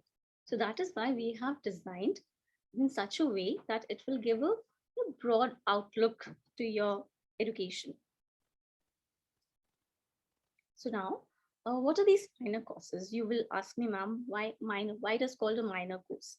Because the other subjects which are a part of your curriculum, your regular subjects, they will be having more credits. But these minor courses, they will be having less number of credits. So you have to give less attention to these courses. Okay, so if the other subjects which you have are having 4 credits, generally all the subjects have 4 credits. So this minor course is going to have only 2 credits. Okay, and another very important thing about this minor course is that it will be completely optional. Okay, you have the liberty to either choose it or not to choose it. So we give you complete liberty. If you want to study these minor courses, you can, otherwise you may opt out of it. Anyhow, you will be having the other courses, the regular courses which you have. So this will be an added feather to your cap. Okay, so you are having suppose you're doing a BA Media and Communication degree. Along with that, you will, if you choose to have, you will have suppose you have taken management. So you will have another minor course in this particular subject. So along with the degree which you have selected, you will be having an added minor course in a particular subject which you have selected. So this subject you have to select from the other discipline, not from our school. Okay, you cannot take photography, you cannot take brand communication. You have to take a particular course which is offered by some other school. For example, this corporate laws or IPR laws, it is offered by the School of Law and Justice. So you could go for that, or you could go for the management minor course from the School of Management, or anything which you like. So it is completely up to you. You can also choose not to take it. So there's no issue with that. And it will not affect your results. Okay, it will be added degree. It will not affect your results. So why do you take these minor courses? As I mentioned earlier, it will give a multidisciplinary outlook to your degree, to your education. It will also increase your skills. You can you will definitely be learning about new things in your minor courses. So definitely your skill base will increase. Also, you don't need to worry whether you are scoring less marks in it or what. If you're if there are any chances of any failure, you don't need to be worried about it, because it is completely optional. If you feel that you're not being able to cope up with it, you can always opt out. Okay, so it will increase your knowledge, definitely. It will give the multidisciplinary angle, which I've already told you. It will boost your creativity. So, for example, I would again show you the list of subjects.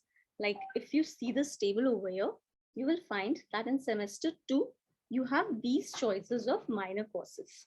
Take it from among these, you can take only one. Like, for example, you can take mathematical science, you can take production management, you can go and do a minor course in computer applications, economics,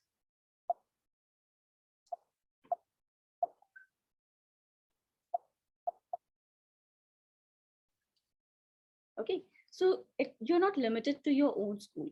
You can go to other schools and you can study over there. So this was all about minor courses.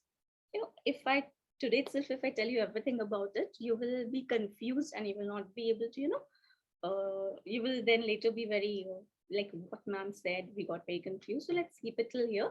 When you start the course, when you start the degree, when you start taking classes with us, in the classes itself, like Shaq sir already told you, I will be your mentor. So I will be keeping on informing you about these things. So don't worry.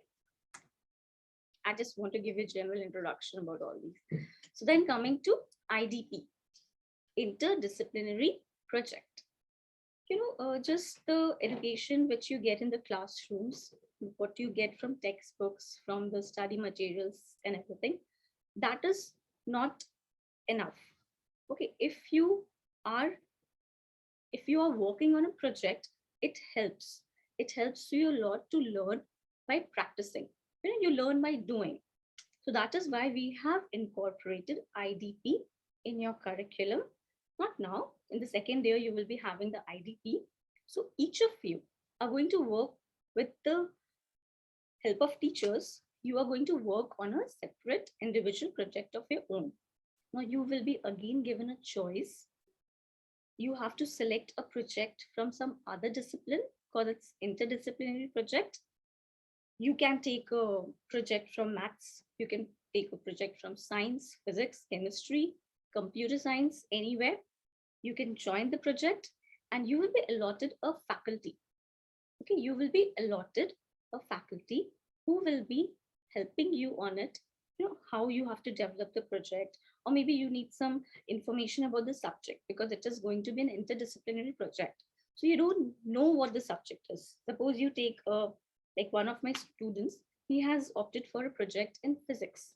So now definitely he doesn't have much idea about the subject. So you will be given a teacher who will be giving you information about the subject, the basic knowledge which you need to work on the project. And then you will be with that particular faculty, you will be working on an individual project and you will be developing this project. So what are the advantages? What are the benefits you get from it, from the interdisciplinary project? First thing is that you get hands-on experience. Okay, whatever concepts you have learned in the classes, whatever knowledge you have gained from the books, you can apply that.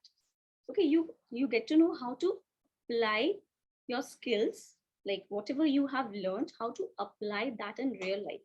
That will also give you the ability to solve problems in real life. It will increase your efficiency. Like now you are studying, you are here in a very comfortable atmosphere, you're working with the teachers, and the teachers always support you. If you don't do something really bad, they will always support you and help you. So it's a very good atmosphere over here. But when you go and work in the industry, you will need to prove yourself. Okay, so that is why working on projects will give you that required experience, which will help you when you go and work in the industry. So it will definitely increase your efficiency and it will give you the ability to solve problems in life, and the problem solving ability. It will also increase your imagination and creativity, because obviously you will be working in some other subject, not your own subject. So you will be, just imagine you're a BA Media and Communication student and you are now going and working in the physics department and you're working on a project on the physics, on some topic related to the physics.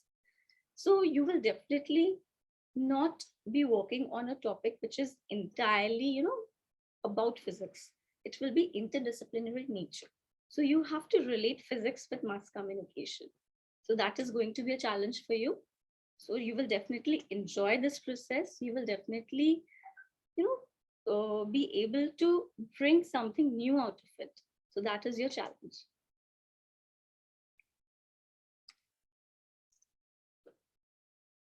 So when you move to semester 2, when you move to semester 3, I, as your mentor, will be I'll keep on informing you about these things. When you have to make the selection, how you have to make the selection, I will guide you. I will guide you as to, I will talk to you, I will counsel you, and I will try to understand where your interest lies in, like, so that we can make a decision as to which project you should take, which minor course you should take. So I'm always there to help you. Whenever you feel that, yeah, I'm confused about this thing, which subject you need to take. So I will be, talking to ma'am, and then I will select my project or my available there for you. Okay, so do not worry about it. It will be very interesting. It will definitely add on to your skills. It will definitely make you a better person, a better performer. So no worries. I will always be there for you. Okay, so this was all about the minor courses and the interdisciplinary project, which will definitely add on to your education. Thank you, everyone. I will be meeting you in the next session, and I'm waiting to meet you on campus also. Thank you so much. Sure. Bye-bye. Take care.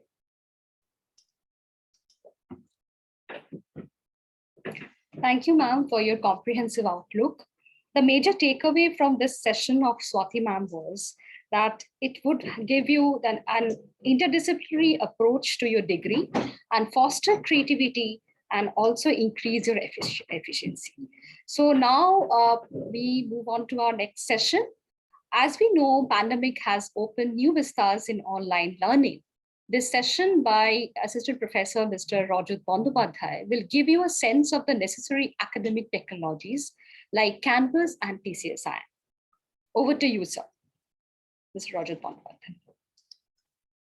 Thank you so much, Momita ma'am. Good afternoon, students. So I'll be I'm Assistant Professor Rajat Bandyopadhyay, and today I'll be giving you a walkthrough about our technologies that we have implemented in the campus for the benefit of to make your life easier over here. So with that, we have got Canvas and TCS Ion. Okay, so I'll be essentially talking about how best you can use these two software, these two webtop apps to ensure that your whole academic journey becomes easier. Yeah, so both these software are going to be very, very important for you all. So please ensure that you save your login username ID, your password properly in one mail or in a separate document. Please ensure that this is there until the time you are with us. Yeah. So let's begin with Canvas. Canvas is an international learning management system and one of the best in the industry as of today. So how can you use Canvas and how does it help you? So let's have a look. On Canvas, you can track your upcoming lectures. All the faculty members will update their lecture details on Canvas, and you can directly check out all your upcoming lectures, the days, the time on Canvas. Okay. Apart from that, you can also check out your assignments. Many of us, we upload assignments on Canvas. You can check them out. You can also verify the deadline of the assignment and how to submit your assignment. Everything will be guided to you. And see, it is a very, very user-friendly medium. This is not rocket science. So it is as simple as using a social networking website. You know, in fact, Canvas integrates aspects of social networking. I'll come to that. We have got a discussion forum, as I mentioned. Discussion forum is similar to the kind of discussion forum that you see on Reddit or that you see on other social networking websites. So discussions are also a part of the curriculum. Many such discussions may carry marks. We have got modules. Modules generally consist of all your study materials. All the study materials are already uploaded for you. It's readily available for you. You just have to simply go to that section, download them. There are we have our study materials are multimedia based. We have text-based study material. We have got videos. We have got animation. We have got other website external links present as well. Okay, and then we have got interactive quiz. Okay, you can participate in the quiz, and many of these interactive things that you come across on Canvas, they carry marks. So please ensure that you participate in them from time to time. Yeah. And of course, the course syllabus. Now, using digital education technology, you are able to erase all your confusion. The fact is, in traditional learning, many times students used to face the confusion. They were clueless about which part of the portion or the syllabus is being taught. You can track your portion. You can track your syllabus over here. Chance, in all probabilities, you must have come across where a single subject may have more than one teacher. And at that point, you may be confused which teacher is teaching you exactly which part of the syllabus. So that confusion is eradicated over here. You can go through the syllabus, you can understand and you can understand where the syllabus or the portion is heading to. Yeah. So question is, how do you log into Canvas? Now you will be provided with a login ID and password for your Microsoft Outlook. Okay, this is going to be very, very important for you to logging into Canvas. So you have to log into Canvas using your MS Outlook credentials. Keep this in mind, please. Yeah. Once you have logged in, your Canvas account gets activated. Okay. After that, we professors, faculty members will start. We will start including your names in the relevant courses, whatever subjects you have selected or whichever programs you're a part of, your names will be tagged on Canvas. It will be tagged. And as soon as your name gets tagged on Canvas by us, you will immediately receive an email notification. Can you see on your screen? This is the kind of email notification you will receive. And once you receive this notification, you students, please ensure that you click this button, get started. The moment when you see this come across this notification, please click the button, get started. Okay. So once you press the button, click the button, get started, you are immediately taken to Canvas, and that's how you accept the invitation. So it's like you get an invitation from Canvas, you have to accept it. Yes. Next thing. Okay, just yes, sorry. Okay. Now, once you have accepted the invitation, you will get to see your dashboard filled with the subjects that you are tagged into, whichever programs you are a part of, you are included in. You will get to see them on your dashboard. And if you look at this part, if you look at this part under dashboard, if you can look into the screen, there is a button called courses over here. You see, you can see the button called courses. If you click this courses button, it will open more options, a tray of options, and I will show you what these options contain. Okay, look at this.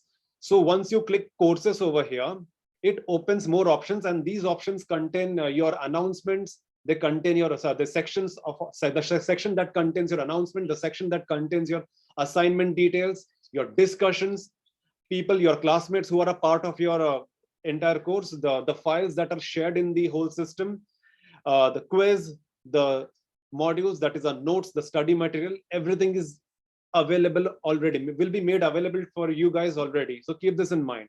So let's look at the assignment section. Look at this. So this is how your assignments will be listed. Okay, as you can see on your screen, this is where all your assignments will be listed. Assignments carry marks. You will get to understand what is the exact marks distribution per assignment. So keep this in mind. You have got discussions. So participate in discussions. Feel free to participate. You can comment on discussions just like the way you comment on social media posts. This also allows you a similar function where you can post your content.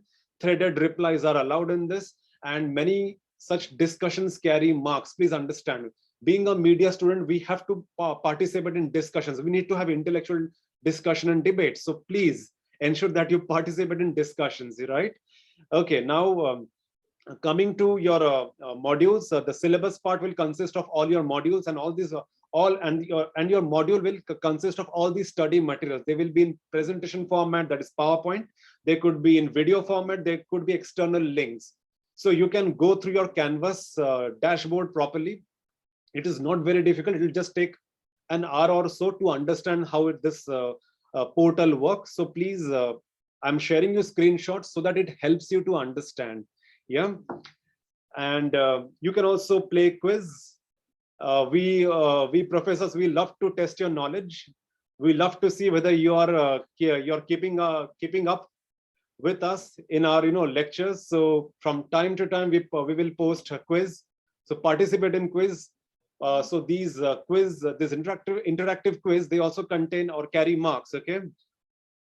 Now, with that said, I showed you about Canvas. Now let us look at our online administration system known as TCS Ion. Like every organization out there, we too have our own intranet facility that allows us to have an efficient online administration system. Yeah. So how does TCS Ion work? So the moment you complete your admissions, all your information, your data gets fed into the TCS Ion system. All your details are recorded, registered there. The subjects that you have selected gets recorded, registered. All your details about your tracking your entire journey throughout the entire tenure throughout in this campus is properly recorded and tracked over here. You can get to see your results, your exam results, timetable, and we can monitor your progress using TCS Ion. Yeah. So this is what a login page looks like. You will be provided with a login by the university, and please ensure again that you save your login and password for TCS Ion as well. Okay. This is what I am sure Canvas and TCS Ion were already introduced to you, to all of you. But today we are going into a little bit intricate details about how this works. Okay. So again, this is the home screen that you see on TCS Ion, just to give you an idea. This is your profile page, where all your details, your roll number, enrollment number, everything, all your official details are stored. Okay. You can track your results, semester 1, semester 2, and all the semester results are are already fed in the system. The digitized information is already available. You can download them as per your choice and as per your requirement. Now coming to troubleshoot, the thing is many times if at all you face any issues, any technical problems in your login. So if you're facing any login issues for TCS Ion, there is a email address, a help desk email address for TCS Ion. And suppose if you do not have any login, like if you have not received any login for anything, we have got student facilitation center. I believe today morning also one student has put a message that they have not received their login. So you can wait for 1 or 2 days. If you still haven't received any email, so this is where you can write to our campus to and give all your necessary details, that your fee receipt, screenshot of your fee receipt. You can give all your necessary details and ask for all the login information. I hope this is clear with all of you. So with that said, please optimize your journey with us. Again, as I'm telling you, please store your login and passwords carefully with you. Don't lose them out. It will make your life easier over here. Yeah. So with that said, I welcome you all to our campus. This is a new beginning. So I hope to see you all soon in the campus. This is your teacher Rajat Bandyopadhyay signing off. Over to you, Moitra ma'am. Thank you, sir, for your crisp presentation. Surely students will be keen learners to learn, unlearn, and relearn to grasp these in quick pace. Now I call upon our next speaker, Assistant Professor Ms. Lovina Chakraborty. She will speak on students as school stakeholders. That will focus on how each one of you are important for us. And you know, without you, we are nowhere and no one. So now over to you, ma'am, Ms. Lovina Chakraborty.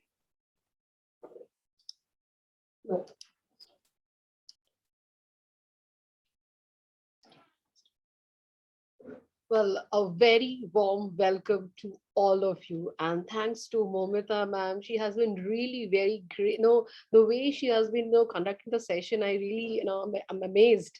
Well, first, I don't know how to introduce you. First, I have maybe good morning or good afternoon. I don't know, but firstly, a very very warm welcome to each one of you. Really, so what I'm going to talk about you is basically the students as stakeholder. So understanding the role of students in the school management. Firstly, we need to understand that suppose we are a citizen of any country, we need to know that our fundamental rights, our duties, what are the roles and responsibility. In the same way, when we are in a family, so we need to understand if there's a problem, where to go, to whom we will approach, and what are the responsibilities. Fine. And the same as now you all are a part of the of Adamas family, and especially School of Media and Communication. And for that, you need to know that from basically where you belong from, where you need to go approach for, if there is any issue, if there's any problem, if there is any concern, you need to understand that where you need to go for. So I'm not going to bore you so much. So, but I will just give you some of the insight. I will give you some of the initials that where to approach, what to approach, and as a stakeholder, you are a very much part of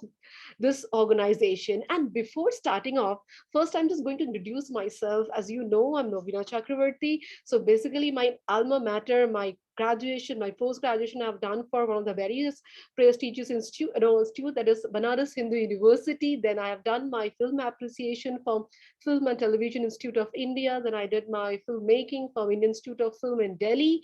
And then I started my career as a journalist in Star News. Now it is ABP News.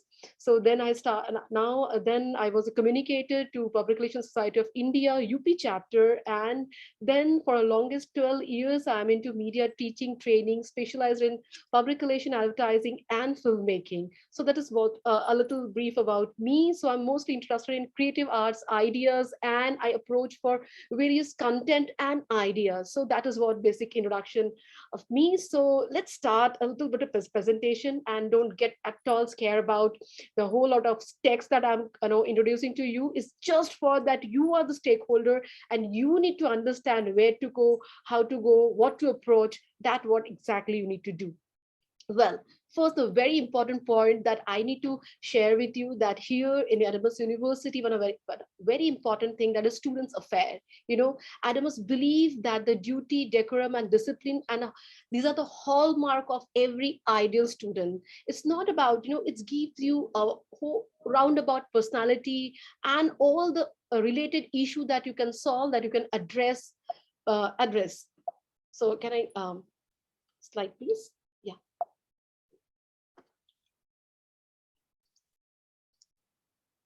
Yeah.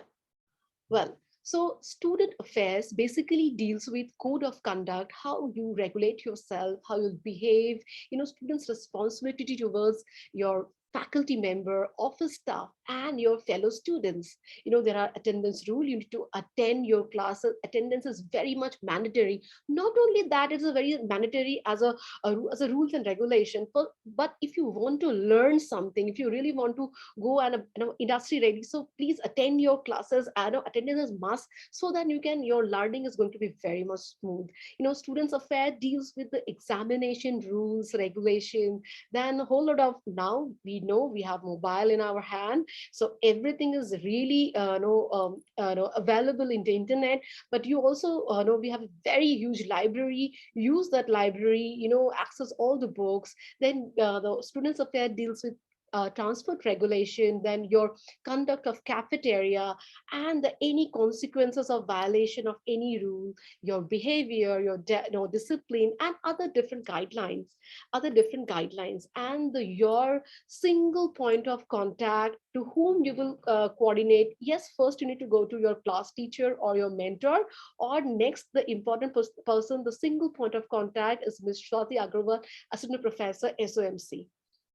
So students, the next is Students Facilitation Center. That is, before me, Rajat also discussed all this thing. I'm just putting over the thing, because you are the stakeholder. You need to understand where to go, what to do, and how to resolve your issues. As I was looking at the WhatsApp messages now, students are raising some of the issues with their login ID and other part. So, Student Facilitation Center that provides important services under one roof of the student, and it facilitates, it resolve issues. It is also reduce the response time and increase the satisfaction quotient. The moment you have a problem, you need to just mail. You need to mail the person sfc@adamas.ac.in. That is the mail ID, and I'm sure within 2 days your problem will be resolved. You may face any problem in TCS and ID, then you may face any problem in your result, name, spelling. Sometimes it happens when we work a lot of amount of data and all the. Sometimes it happens, maybe misprint or something. So definitely, Student Facilitation Center will help you within 2 days.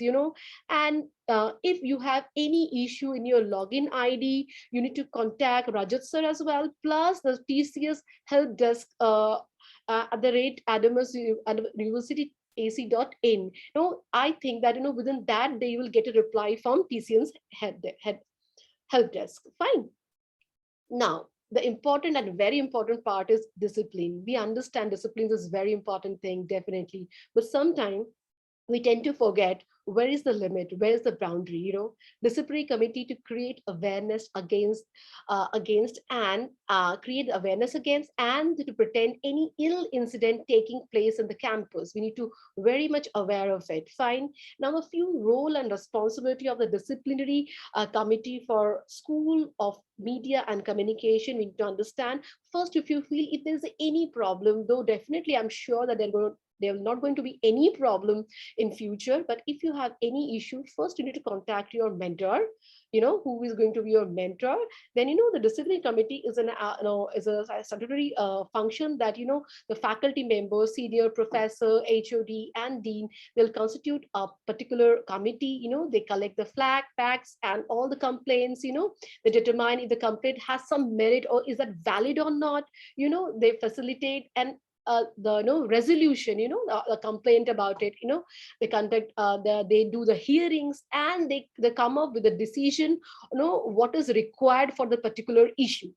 So definitely you feel from, if you at all facing any issues that's like ragging, if you are feeling any behavioral issue, just immediately contact your mentor and write a mail, and definitely we will resolve all your issues. Fine. So now the center of incubation, right now, it may not be a very important part as of now, because you are just starting your first semester, but center of incubation is it's a wonderful platform. Suppose if you have any idea that you want to create as a project, if you have any idea that you want to create as a as a business, you want to start your venture, and you need to be on an end entrepreneur, you just contact the single point of contact. There are 2-3 people that they are actually handling the thing, that Professor Shubhajit Jattatta, Professor Rajat Bandyopadhyay, these are the person, they are handling center of incubation from the School of Media and Communication. That center looks after mentoring, facilitating, funding, and opportunity, and to other venture that you have some of the idea and you to create your passion towards that particular thing. They will definitely help you, and they will give you master classes, they will train you, they will start your project, and even that center will help you for the funding as well. Fine. Now the next is planning and monitoring. I will not discuss much of it, because before me, Mr. Rajat also discussed all about it. Planning and monitoring, it takes care of your timetable management, assistant students, that resolves all your TCS iron portal issue. And we have new LMPS, that is Canvas. It's a very big platform. It's a very interesting platform. Once you go through with that, you will understand all the announcement, modules, syllabus, assignments, everything is so mechanical, and things you will get immediately. Fine. So that the people that handling here from School of Media and Communication, Rajat Bandyopadhyay, Mr. Nitish Tripathi, and Mr. Biman Bandyopadhyay, these 3 people are the key person from the planning and monitoring. Fine. So the very important thing, maybe right now I was dealing with all sort of thing that is, as a stakeholder, you should understand. Fine. Now the very interesting, and I feel is one of the very important part of your lifestyle, your education, or your class, Adamas University offers you 15 wonderful club. We have dramatic clubs, film club, music club, social work club, writers club, painting and sculpture and photography club, book club, robotics club, entrepreneurship club, recitation club, health club, and dance club.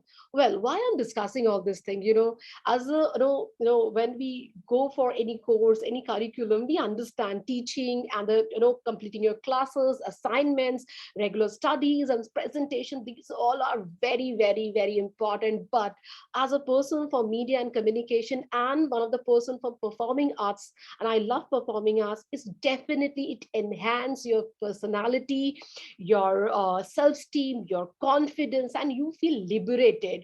And today I will discuss about 2 different clubs which are very much that is too much relatable, important, and complement your course, that is media and communication. Fine. So at here School of Communication, we deal with 2 different club, and we head that, and we feel this will somehow very much addition, it glorify it, it will be addition to your personality, that deals with the both both the visual language, one is moving and one is still. So today I'm just introducing one club, that is first club is film club, that we are running this club.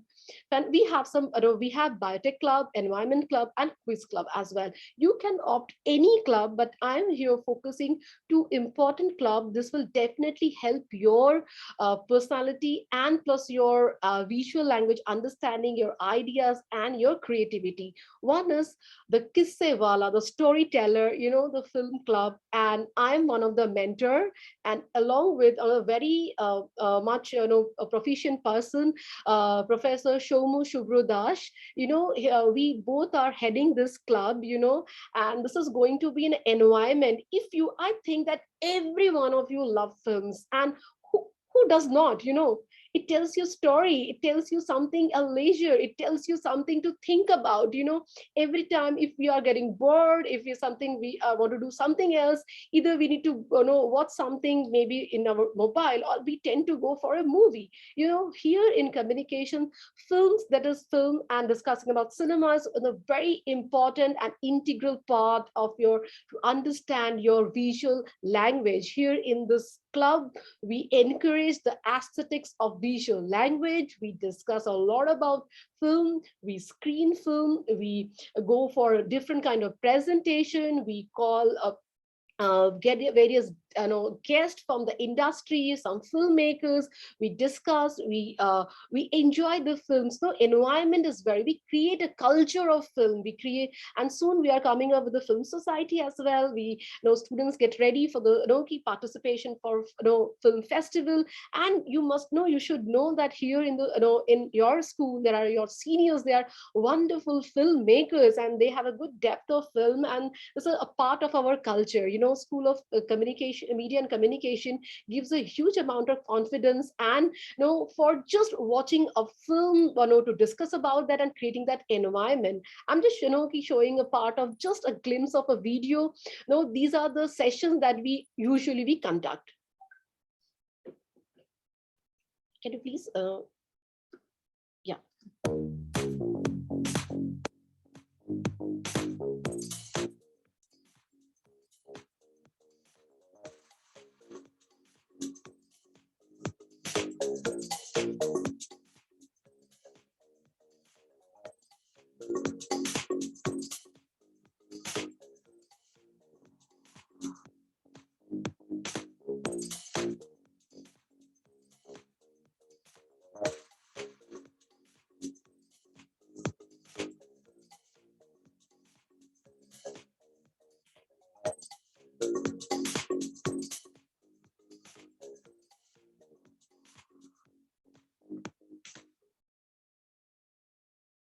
Well, so this is what exactly we do. And as a person from media and the person from film background, and you are the person who are, no, you are the student, you are coming for this course, I would welcome you in this team. And I want some enthusiastic students. They don't do the volunteership, they discuss about films, and they feel the environment and the culture of film and aesthetics of visual language. And another very important, next slide, please. Yeah. Another very important part of your photography, one club is, that is photography club, just a minute. Yeah. Well, photography club, as we discuss about the moving language, visual language in a moving format, and one is still language.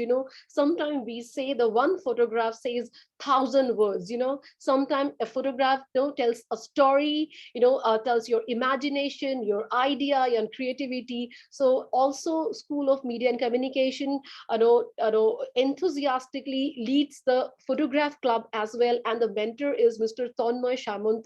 Is a wonderful photographer, and he understands the aesthetics of photograph, visual language, video, and plus he will help you to how to create blogging and create visual language. These are the things that they are doing.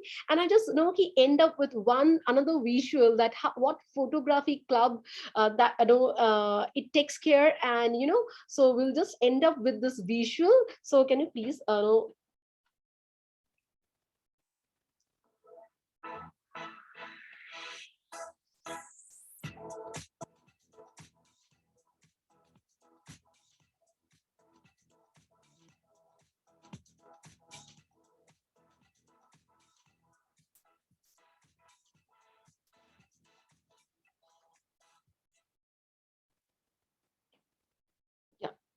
Well, this was what my basic presentation is. The nutshell of the presentation is that feel here that it is your university, this is your school, and understand the responsibility, rules, regulation, and participate, understand, take initiative.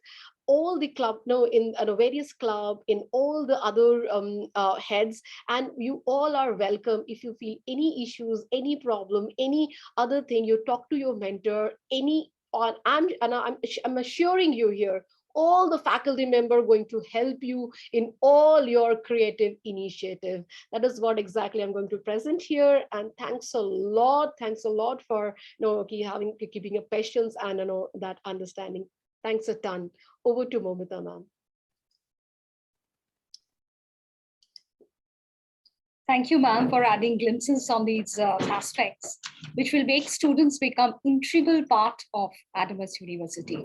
I hope you all are excited by the kind of, be part of our departments and how we, become help to nurture your talent and give you wings to dream big. Okay, then over to you, our, come to our the last session of the day. Introduction to mentor-mentee relationship. You have time and again heard that you contact your mentor. So who is this mentor? And what does the mentor play role in your part, in your life? So now we get back to this last session, which will be presented by Ms. Swati Chandak and Mr. Shayok Pal. Over to you, ma'am. Ms. Swati Chandak. Hello. So now I'm again in front of you. I will be introducing you to mentor-mentee relationship. So what do you mean by mentor-mentee? Who is a mentor? Like you all have till now, you all know that for the UG, I'm your mentor. And for the PG, Shayak sir is going to be a mentor. So why do we have this program, this mentor-mentee program? Why do we need this? Well, just to explain you what mentor-mentee relations are, it is not that only we will be helping you all, we will be guiding you all. It's always a two-way process in which both the parties, like you all and we feel committed to solving a problem together. We learn from each other. Together, we are a team. And we would be solving whatever problems you face in this degree course, whatever comes in the way, we will be solving it together and helping each other. It's not that you will be learning from me. No, you will be learning from me. I'll also be learning from you. So it's a two-way process. That's what I believe. So, mentoring is actually, it means that I would be providing you some support, motivation, which will some guidance which would help you through this 3-year journey. Obviously, you would be receiving the training from, not only me, from all the faculty members which you have, all the teachers which you have got. We've got such a good bunch of teachers, everyone is there who will be always ready to guide you in every possible way. So we all will be providing you support, motivation, which is very much required because it's a very long journey and you need to stay motivated. Otherwise, if you lose interest, it will be very difficult for you to cope up with the subjects because all these subjects which you have, all the courses which you have are really new for you. And so you need to stay motivated through this long journey. And the end result which you will be getting is obviously then very sweet for you. So you would be definitely having a goal in your mind. There are students who, like mostly the undergraduates, they definitely have not set up a goal yet. But in this 3-year journey, we would be helping you to set up a goal. Okay, we would be finding what talent is there inside you, which you need to focus upon. Also, whenever you need some advice, whenever you need some help, you can approach any of us. So all this taken together is what mentoring is. It's not that the mentor would be telling you, do this, do that, and you would be doing that and you would reach success. No, we would be only, we will try to show you a direction. We would try to give the talent which you already have in you, we would be giving it a direction so that you reach your desired goal. That push is very much required by everyone, not only you, even I require that. So even, I also depend on my colleagues and my friends for that direction, for that motivation. So that is all about mentoring. So we all are there with you, even your friends are there with you, your classmates, who will be your companions in this journey ahead. So together we all will, devise some sort of measure or some plan so that we could just reach the success. Obviously, you all would be successful. So I would be always there for you, to listen to your problems, whatever problems you face, whatever issues you have. If, we always need someone to have a learning, someone to, listen to us. So who has already crossed that stage. So that is this mentor-mentee program is there for. You would get some active support and motivation. And this would also boost your confidence. That is very much important. So I would make sure that your confidence levels are never low anytime in this journey, and you are able to get what you want to get. So, this active listening is very important. If you have someone who listens to your problems actively, and you know that, yes, this person is going to listen to me, then half your problems are already solved. So that is the advantage of having a mentor-mentee program.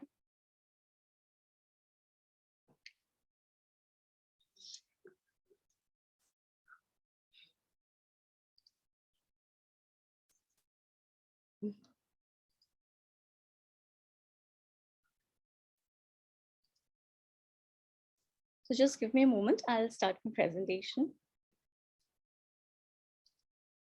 Okay, so there's a small graphic over here which shows you whatever I've explained to you till now.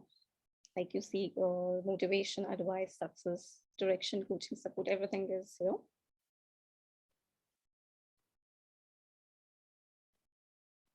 Okay. So knowledge sharing, active listening, networking, personal skills, professional competencies, career development, cultural understanding, all these are a part of the mentor-mentee program. Don't have to go into such details, like as you go along the process, as I told you earlier, I'll keep on explaining you everything. So one small thing which I wanted to explain you about is the course structure of BA Media and Communication. So these are the subjects, like in the morning, in the previous session, I was explaining you about this minor courses. So this is not included over here. Apart from the minor courses, like minor courses is just an optional subject, but these are the subjects which you're going to have in your curriculum in semester 1. So just quickly, I'll go through it. You have to study English communication. These are all compulsory, okay? You cannot select anything over here. English communication, journalism, behavioral sciences for human resource management. It's a management paper. Graphics and social media, introduction to imagery. Then you have an elective subject. Now, in this elective subject, you need to select something which is from some other discipline. Like you have to either take history, you have to take political science, you have to take English, you can take Bengali. Like this, you have to select one subject over here, which will complement your studies. Then you have certain courses called design thinking and media literacy, which also you need to study. So these are the bouquet of courses which you will be dealing with in the first semester. And the details I would be giving you in the class which you have with me. Then coming to BSc Media Technology course structure. So all the students who are pursuing BSc Media Technology over here, you will have certain courses which are in common with the BA, but then again, you will have your own specialized subjects also, like optics and acoustics, like English communication is again common with the BA ones. Design thinking and media literacy is common. Everyone in the university has to study this, everyone, irrespective of the subject which they have selected for their honors. So the specialized subjects, which are strictly your honors papers, like we say in the general language, you have optics and acoustics because you need to have a focus on media technology. So optics and acoustics you're having media technology, you're again having computer science and media. Then photography and photo editing, which obviously you're going to love. So these are the subjects which are specific to your BSc Media Technology discipline. The details we would be providing to you in the class which we have with you, and I will be letting you know which teachers are going to take the subject and what time, the routine and everything we are going to provide you. Okay, so now that is all for the UG students. Now may I request Shaik sir to come and explain you the PG program. Okay, thank you so much.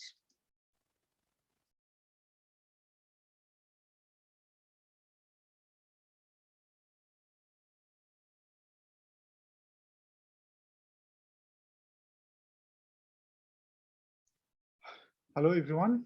Yeah, me again. So I don't know whether you are happy or whether you're becoming sad to hear that I'll be your PG mentor. I guess I'm presuming that most of you will be happy. So let us go ahead with that thought.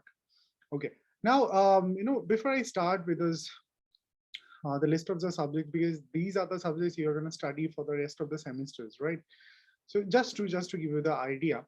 But again, a few points that I thought I would make it out. I would, put it across to your table that mentor means, see, there are different levels. Okay. So whenever you are facing any kind of problem in the school, any kind of problem regarding the studies, any kind of problem, I mean, disciplinary committee, any kind of problems, in that way, you reach out to your mentors. Okay, but there are some do's and don'ts. For example, if you're facing any problem, I'm just making a case. Okay, you are facing a problem in, for example, yeah, you are facing a problem. So this is BSc. Let me go to the MA. Yeah. So for example, there are 8 courses on MA. Okay, so let's take example of media literacy, or maybe the first one, media theory. Now, you may face some problem with media theory. For example, what are the problems you might face? For example, that you are not being able to understand what the teachers or the faculties are taught or teaching. Okay, or maybe you are not understanding, the assignments they have given. Okay, or you need extra classes, or you need the repetition of some topic. Okay, are you going to reach out to the mentor for that? No, you're going to reach out to the subject faculty for that.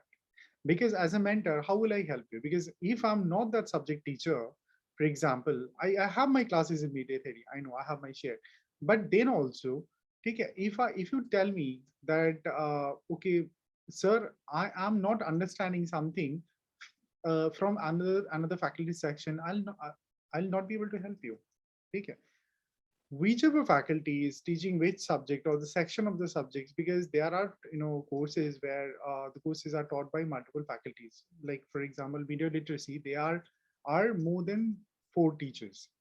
Okay, so they'll be teaching in their individual disciplines, individual areas. Okay, so you reach out to those faculties regarding these kind of problems. For example, assignment regarding that subjects or that particular module. If you need extra class, if you need some topics to be, retaught or be repeated, then reach out to those faculties. Okay, because there's no point, because if you're going to tell me, and if then I have to go to that faculty, and this will only delay the entire process. For the subjects academics, you talk to the respective faculties who's taking the particular subject or that particular units of that subject. Understood? Now, what are the things that you are going to tell me? Any other issues? For example, the classes are not happening properly. You are having some issues with the mail ID. Okay, you are having some issues with the TCS. You have seen that I have already created, this WhatsApp group. Some more people will be added in there. I mean, because some of the students, I haven't got their WhatsApp numbers. I'm trying to contact them. So once I receive those numbers, they will be added to the group. So if you're not, it's like one of you actually raised one question that you're not getting those login for Canvas.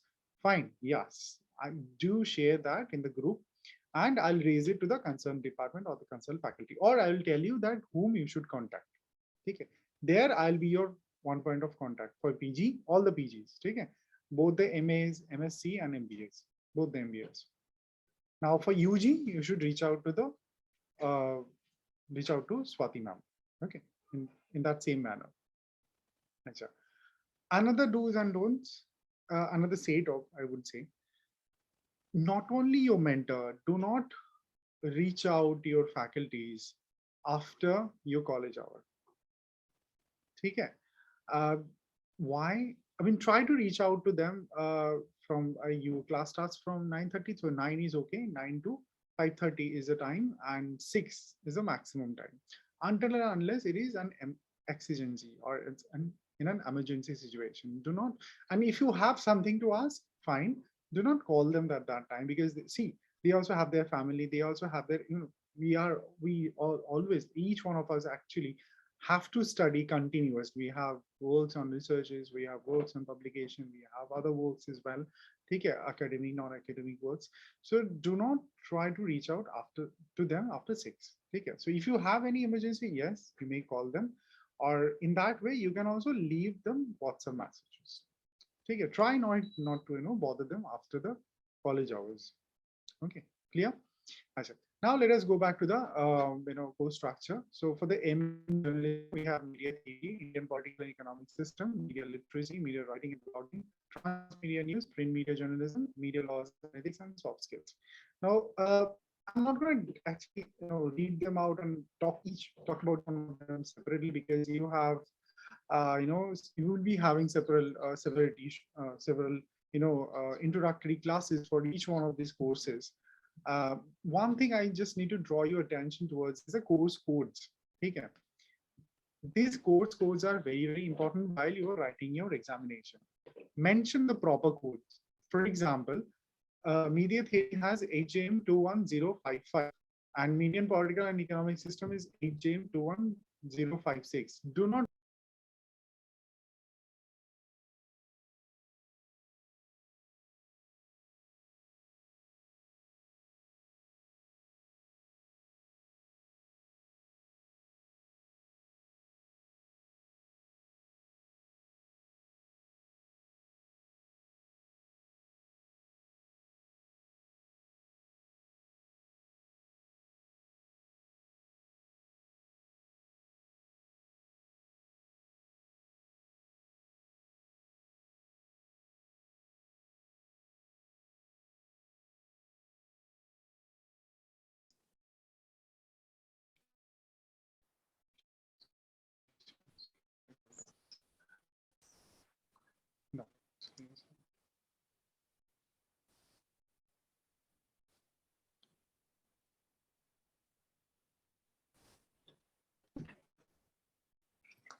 yeah, it's coming.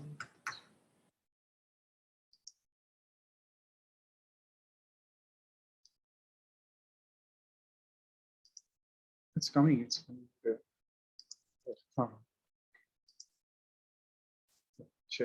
Yeah, it's coming. Sorry, students, for the interruption. There was a small technical, glitch, internet glitch. Okay. So as I was saying, that I'm not going to describe each one of those courses separately, because we'll be having introductory classes for all of them. Okay. As I was saying, the course codes, please mention the course codes properly. There will be course codes from other departments. There will be courses from other schools. For example, this soft skills, it has been offered by another department. That's why the course code is ETM. The last one, ETM 21040. Okay. So there'll be courses from other schools. I mean, within the departments, other departments, within the schools, other department, as well as from other schools. You have seen it. I mean, like the optics and acoustics in BSc, they are from other schools. Okay. I'll show you the next course.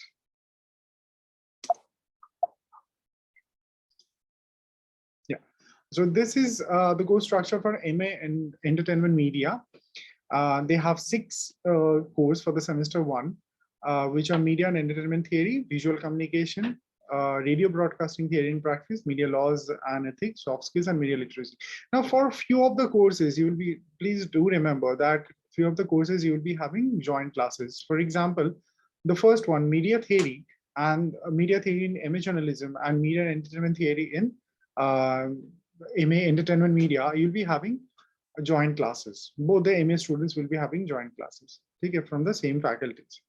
So don't worry, I will tell you all the details. Even the faculties will communicate on the same ground, and they will tell you that they will also club all the students in one class, and they will be sharing one particular link in there as well. So that's why I have created this PG, entire combined PG group.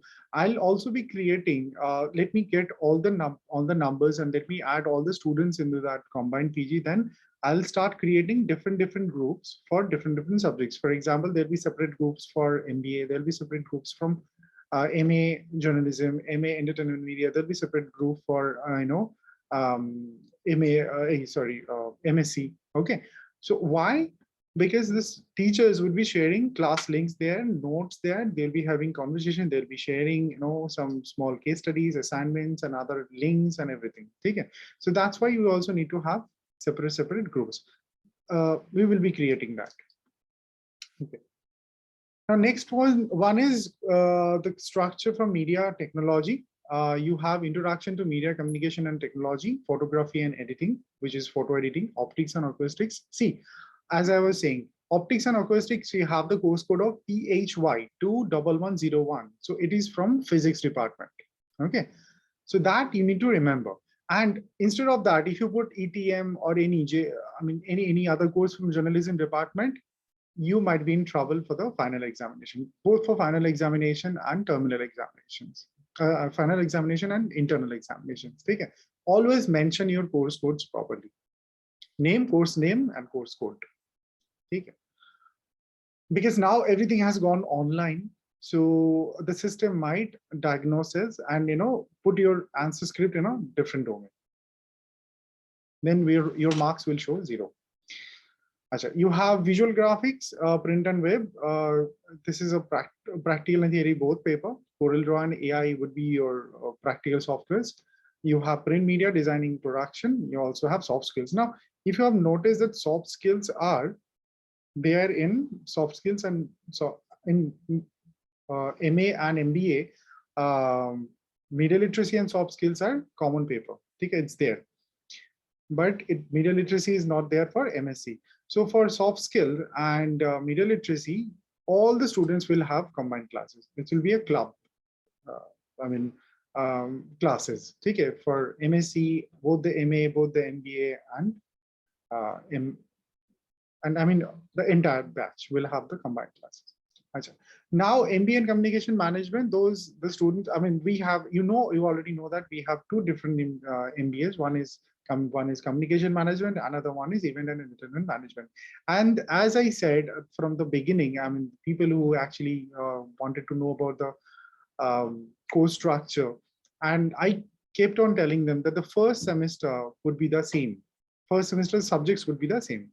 That's why all the students will have combined classes. From both the MBAs, all the students will have one single classes, okay, club classes. So we will start with managerial economics, marketing management, organization behavior, we also call it OB, financial management, media laws and ethics, soft skills, and media literacy. Okay. As I said before, soft skills and media laws and ethics, these will be soft skills and media literacy, these will be clubbed with other students. Okay. But for other subjects like economics, marketing, OB, financial management, laws and ethics, you'll be having separate classes.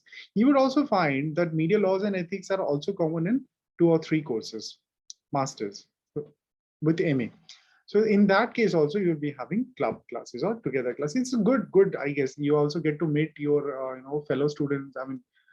You will make friends in other departments. I guess that's a very, very good initiative. That's why you have taken this attempt. And it also reduces our effort to repeating the same content over and over. Okay, so that's it, I guess, from my end. So please do remember, again, I'm saying, if you are having any academic problems, anything regarding your classes, assignment and all, pertaining to that particular subject, please talk to the subject faculty, not to the mentor, because he or she will be able to address it properly. And do not try to restrict your communication, phone calls, within the college hours from 9 to 6 maximum. Okay. And if you have any emergency, you can leave WhatsApp messages. Okay. And please avoid calling your mentor, both your mentors or any other faculties in the school. Okay. Thank you.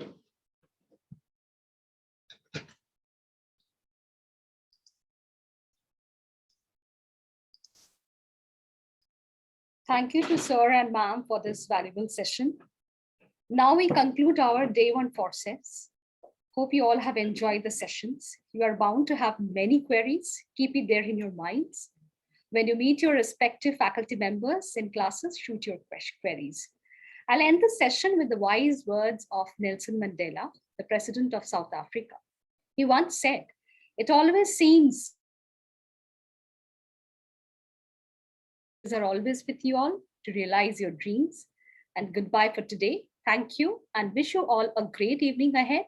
See you all tomorrow sharp at 10 a.m. One notification, that is tomorrow, there's a session, Know Your Peers by Shomo Shubhra that will be conducted at 1:45 p.m. Please note. Thank you to all. Goodbye.